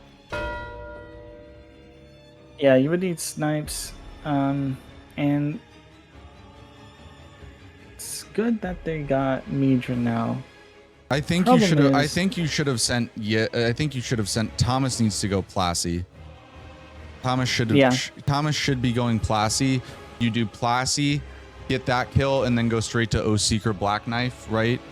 I mean, the problem is though, is that Midra was very valuable, but Lem getting the Lion, right? Like there goes row 3, right? You need Lem to die here. Midra, between the two remembrance kills, right? Like Midra is faster because of the running, right? Because you have a Grace in the Manse, and actually Midra isn't even that long, even though he's much higher scaled. If anything, I think I've seen more people die to Lion than to Midra this season, right? But the positional Lion's value, more complex fight. yeah. Yeah, the fact that like this game is over in the other direction if Thomas is able to take the Duo trios. synergy. Yeah, like if he takes duo trios and Caleb bosses, Lemon is lost. The scar. He can't really contest a lot of the DLC at that point. I also think Ensis Troll Knight and Bulls might have been a mistake. I think I don't like maybe that. should have gone. I understand going Iris, but I think after that, he needs to start working on the remembrances to get 5 remembrances DLC bosses, and also create those threats, right? I think those, because like everyone's played pretty clean. Lightly, like I think one more death on the side of Thomas and Yebe, right? But that's one death difference isn't necessarily enough to like decide the game, right? Like that you can come back from that, right? But the square selection from Lemon and Cronies has just been really good, and it was risky. It was a very risky choice of squares, but Thomas and Yebe didn't make them pay for taking such risks, and now they're able to block the Lion, and now Thomas and Yebe are in hell. Because the problem is that row 5 is technically available, right? But Metter takes so goddamn long that Lemon and Cronies will get to 13. That row 5 isn't real. Yep. Because Cronies has been just silently playing his game. What did he do? And I mean, that's what Cronies is so good at, right? Like, he just killed some Black Knife assassins. I mean, that's their team dynamic that is so good, right? Because Lemon goes for the aggressive plays, and sometimes when Lemon's firing, right, and like, you know, he goes for these aggressive plays and leaves himself vulnerable to potentially making mistakes, right? But when he's firing, like, they just win, right? Like, if Lemon's on, they just win because Cronies is always on, right? Cronies, you know, if everyone's playing perfect and deathless, right, Cronies might not be the outright fastest player in the league, but he's just a rock, right? Like, he just doesn't make mistakes. And even then, even when Lemon does make mistakes, right? If Lemon makes mistakes, but also the opposing team makes mistakes, because Cronies is so rock solid, they still find a way to win those games, right? Like the rock, Lemon and Cronies are just a beautiful team with how they play, right? You have the ultra aggressive with the ultra consistent, and it works out so well. Yeah, and his kills are very efficient, right? And now you have Lemon doing a square that he knows Yib cannot do reasonably. Yeah, like a lot of the speed stuff is also just because Cronies isn't one to go for like the ultra aggressive like hold and this and like try to play that like tactical game. He's just like, I'm just gonna be consistent and get squares, right? Like that's just what he does. But it works out perfectly because Lemon does play that game, right? Of like hiding prep and all this stuff, right? Cronies plays a very honest brand of bingo where it's just like, I'm gonna go get my squares, I will mark them, and then I will work on the next square, right? While Lemon plays dishonest bingo, right?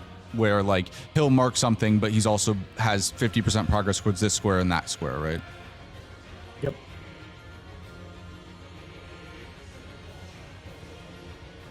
And that's not to say that one's better than the other. That's just the reason why I call it honest or dishonest is that like if I'm playing against Cronies, if he marks a square, I know pretty much exactly what he did. While with Lemon, I have no fucking clue, right? And you can't ever know. Well, Cronies is usually really good at working on multiple squares at once. Yeah, he synergizes well, but it's like, it's rational synergies.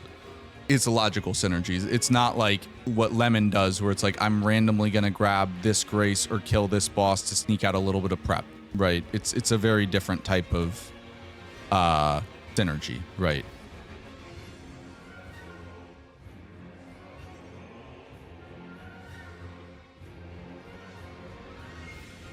Crazy thing is, Lemon has Midra still available to him because he did run all that way. I mean, Yib's at least gonna snipe Lemon here, it looks like. Because this will be like, Yib's gonna get a bunch of squares here because he will get, this will be his 4th remembrance. I believe his last night boss, and I also think his last DLC boss. I could be missing on the count, right? So this game is still closer than it looks. Is closer than it looks, but still fairly comfortable, I think. Golden Godfrey's gonna come in. Cronies is killing Godric to get DLC access. Also a god boss.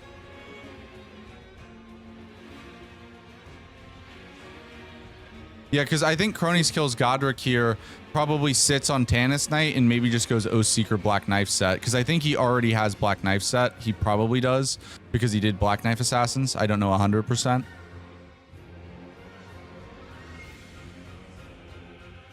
I mean, regardless though, this has been an absolutely fantastic game. Like this is what you. He almost got Lemon. caught.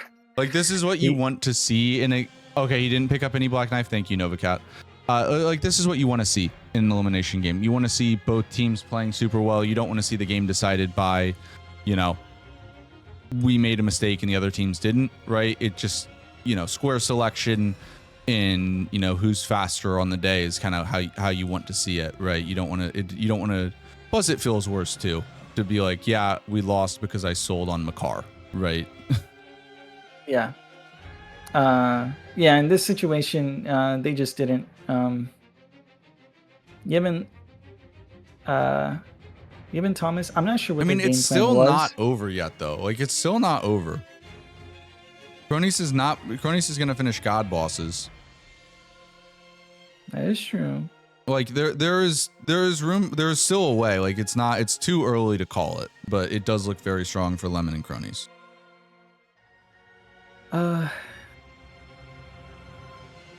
Because I think Yib here. Need a snipe. One snipe. Because Yib could get Remembrances, God bosses, and I think he needs one more after this, no? Or sorry, Remembrances, Night bosses, and DLC. I think he's done. I don't know. He needs one more remembrance for sure. There goes Night bosses. That makes sense. One and DLC boss left. One DLC boss and one Night boss. Which is gonna be Dane? Yeah. Or sorry, one DLC boss and one remembrance. There goes Oathseeker Black Knife set for Lemon. Yeah.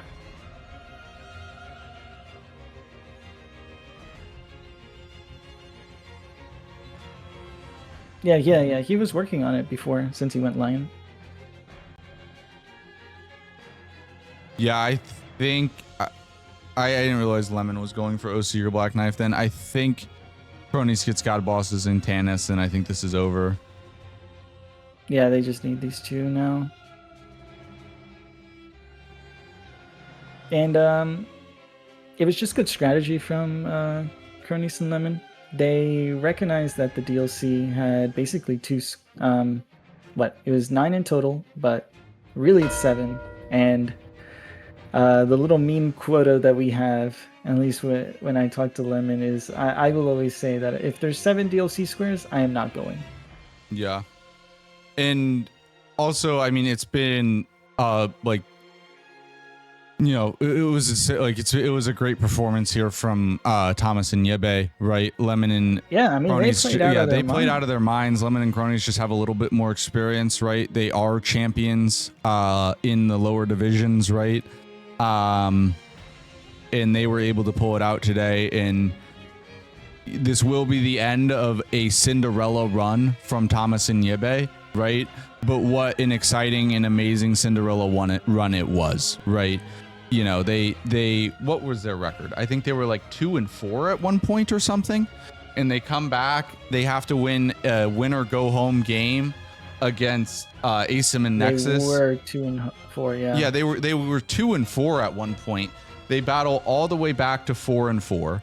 Then they have to win a win or go home game against Asim and Nexus, who Asim and Nexus, you know, both some of the best players from last season with way more experience than them. They play beautifully in that game, get the job done there. Then they all of a sudden go in against Helios and Ellie, a team who I think a lot of people potentially had as, you know, a favorite to potentially win the league, right? And they beat them 2-0 and played amazing. And then they forced Lemon and Cronies, the number 1 overall seed, to a game 3, right? Like, it is the end of the season. That sucks. But what a Cinderella run it was for Expedition 25. And what an amazing job it was in this game 3 here for Team Budget Hitless. They deserve it, and they will be in the finals of Elden Squares Season 3. The question is now, who will they play? Will it be Time Complexity, or will it be Womp Womp?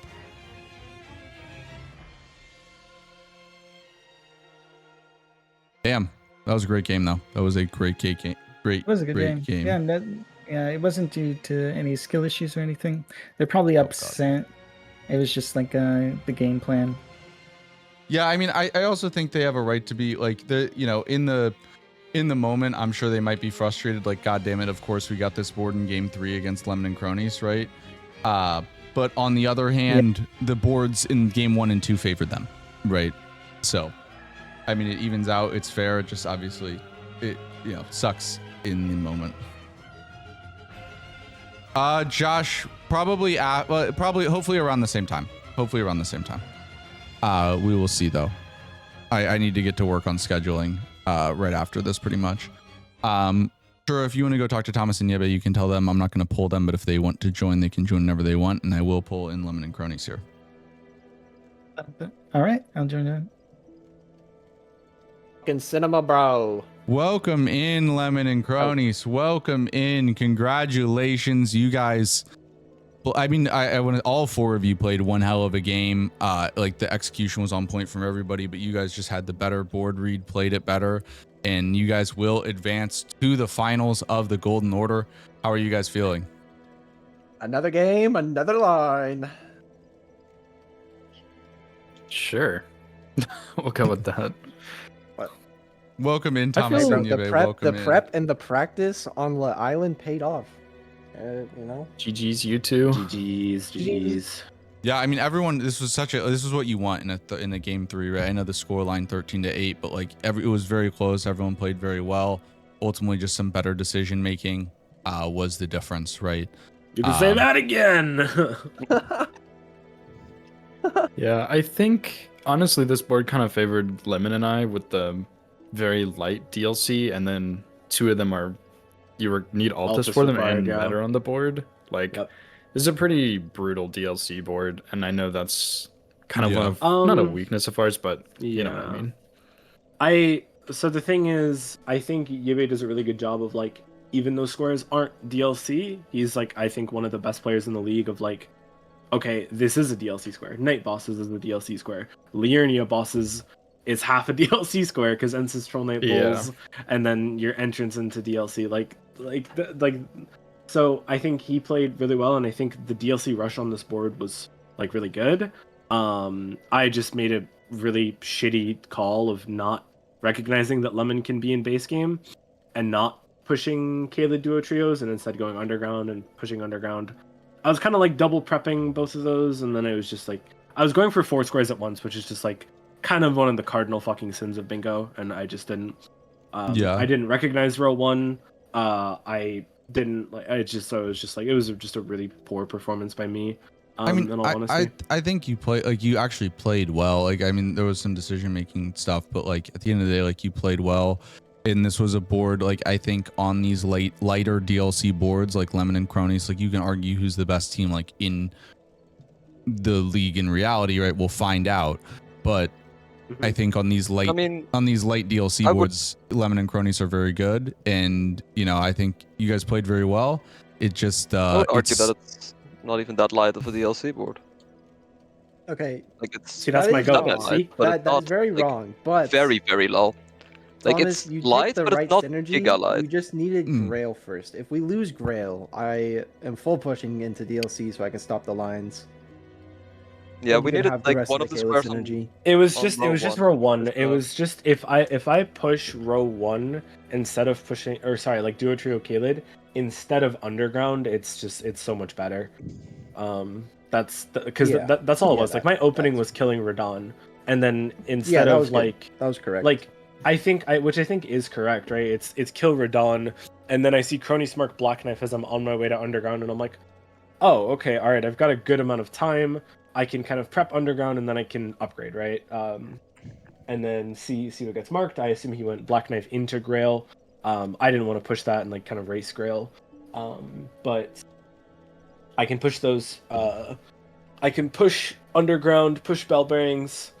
But then it was just my absolute mistake of not recognizing that you, Lemon, could still be in the base game, and then B, not recognizing the threat and the synergy of that play, and that was just like really fucking bad by me. Yeah, I mean it's very hard to play because like we were talking about it during the game. It's one of these things where like Lemon and Cronies have the most experience playing with this type of a way of any of the Golden Order teams, right? And it's not something that you go up against very often. Like I do think on one hand it was definitely an unfortunate type of a game for a game 3. Like the way the game played out definitely favored Lemon and Cronies. But on the other hand, right, I think like game 1 and 2 the boards were pretty DLC heavy, right? I think the board was good. We just needed the block on row 1. Yeah. No, I think this board was fine. I think if I just push like duo trios, like we don't win. I'm just like I think the game is a lot closer. The game is like a lot better. We had row 3 with Yibu's fucking godly iris mark, right? Like you did not have row 3. I mean, no, we had like a threat of row 3. You had the chance to force me into Plasty, and I would have hated you, but I would have exactly. But that's what I'm saying. Like we have the threat of like we send you to Plasty jail. Like we like it's possible that y'all hit the line because you ran all the way, Thomas. Yeah, exactly. Because you hadn't marked Malekith. I think it was somewhat after Radon.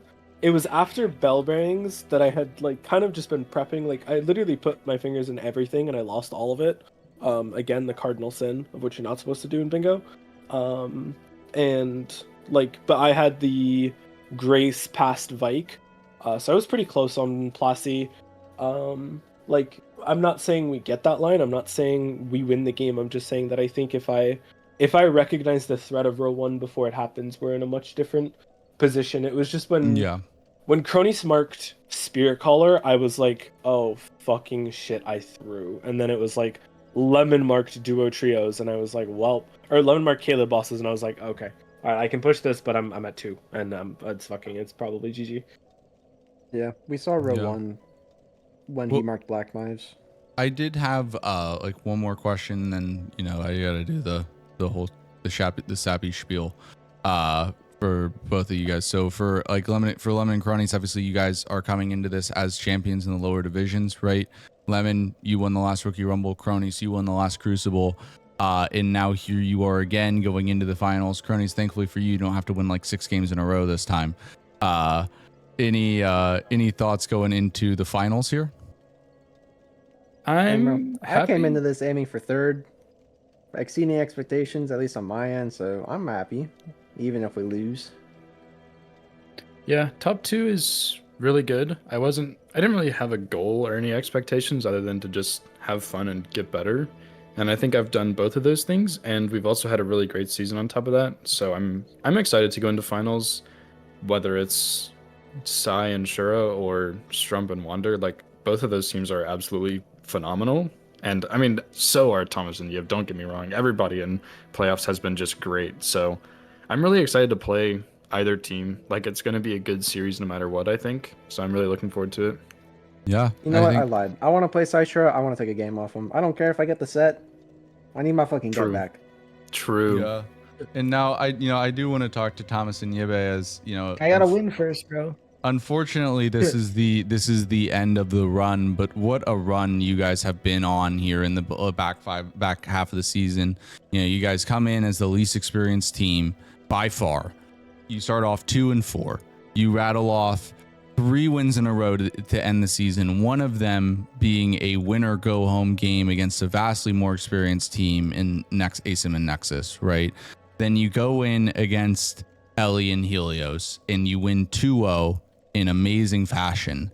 You force Lemon and Cronies, the number 1 overall seeds, to a game 3, right? Like, it, I know it's the end of the line, it sucks, and you guys put so much into it, but what a goddamn run it was. And I just can say from like the bottom of my heart, and I think I speak for everyone in this community, like, we are so proud of you guys for all that you've put in. All your hard work paid off.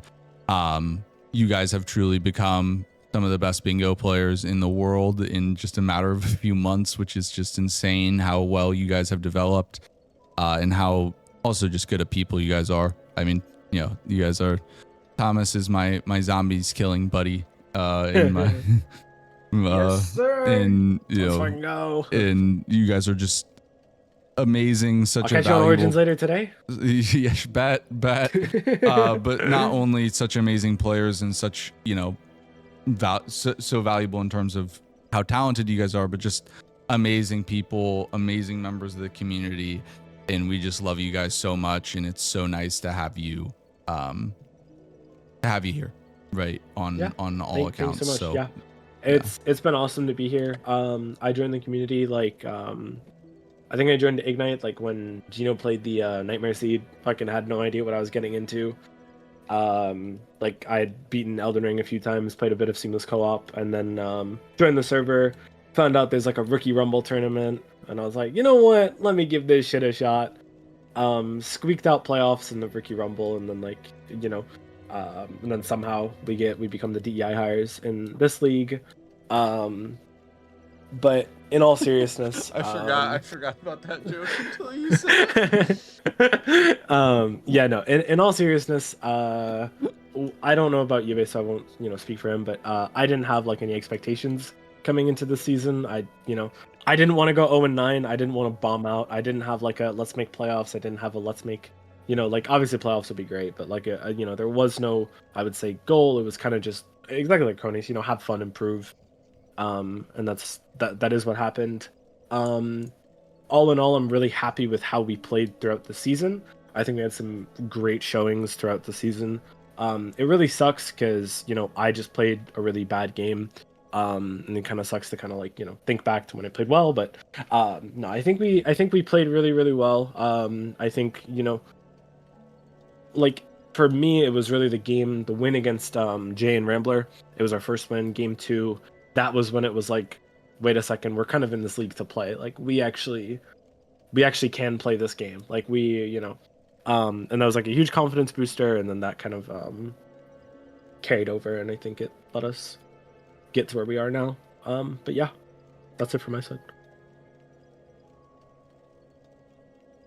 I think any comments from you? Sorry, I kind of missed most of that because I really had to run to the bathroom. Oh no, you're good. Just say, TLDR, you've been you're an amazing player. It's been a great run, and you're an amazing human and a great part of the community, and we all love you. That's the TLDR. Oh, thanks, man. I appreciate that. Yeah, had a lot of fun. I don't suck at dancing lion anymore, so that's good. And I do just want to point out, Yibe literally didn't know the DLC like at all, but he learned all of the DLC for this event. Like, I want to point that out, right? Like, he he all of this was learned very recently. Yeah, I started playing DLC essentially when on the second weekend tournament of this. Yeah. Yeah, a lot of fun, made a lot of skips, filled a lot of skips. Well, yeah, I'm happy with our ending, with our finish position. Even though obviously was hoping to win today, but you can't win them all. Yeah, well, we love you guys, and we can't wait to play zombies with you later, and we can't wait to see what you guys do next. Whether whether it's bingo next season or rando or randocalypse or whatever, you guys are just amazing players, and I could personally say I thoroughly enjoy getting to play with and have you guys around. So I just love you guys so much, and thank you. And with that being said, also obviously got to give the flowers to the community, to the absolute Shura, for the land to heal, for the land to heal. The absolute must die. Remember that. And shout out La Island. And on a serious note, though, we do love you all. I say this every game, but this experience is just so special for each and every one of us, and it wouldn't be the same without each and every one of you, whether you're a viewer, player, co-commentator, organizer, whatever it is. Like, this is a massive group effort that makes this possible, and I love you all, and I'm thankful for all the work that all of you do. And you're all just the best. And with that being said, is anyone going to keep streaming and I can raid into you? Otherwise, I'll find someone else to raid out to. Not me. Sir. Nope. Damn, guys. Let me I already clicked end. All right. I also already clicked that. Stream's already over. Y'all met y'all's quota and y'all left. I didn't meet no quota. What Bro, the fuck? I gotta go hop on League. Got 2 It's my squares. race this time. True. Well, who's on then? Is anyone live during this time? Any? I mean, anyone right now? graphics live, Gino. but I graphics live, but I raid into graphic all the time. Go read Gino. I don't want to raid Gino. No. It's not that I don't Fair like enough. Gino, but he's got enough viewers. He doesn't need You can more. raid voice, though. he probably has enough. He's got 1.6k. I think he's good. Yeah, is he even playing right now, or is it a restream? I don't know. True. No, he is Any playing. recommendations, cronies? You got anyone? Anyone in the Hitless community or something? The only person I have right now is Help, and I guess Scamp. Scamp is doing no bonfires, DS3, all vanilla bosses. Kelp is doing an Elden Ring randomizer. Which one? Pick one. Scamp is pretty cool. He's kind of a giga Scamp gamer. underscore 420. Is that the right guy? Yeah. All right. Blaze it up. Have fun with Scamp 420. Great guy. Cronies recommends. He's doing DS3 all DS3 no bonfires, all vanilla bosses, no hit. And we will see you guys later. Peace out. Have fun. Love you all. And then I will keep you guys updated in the Discord with the future matches. We got to do some scheduling. And then I will be back doing Randocalypse. The Randocalypse grind will continue tomorrow. So love you all. See you tomorrow.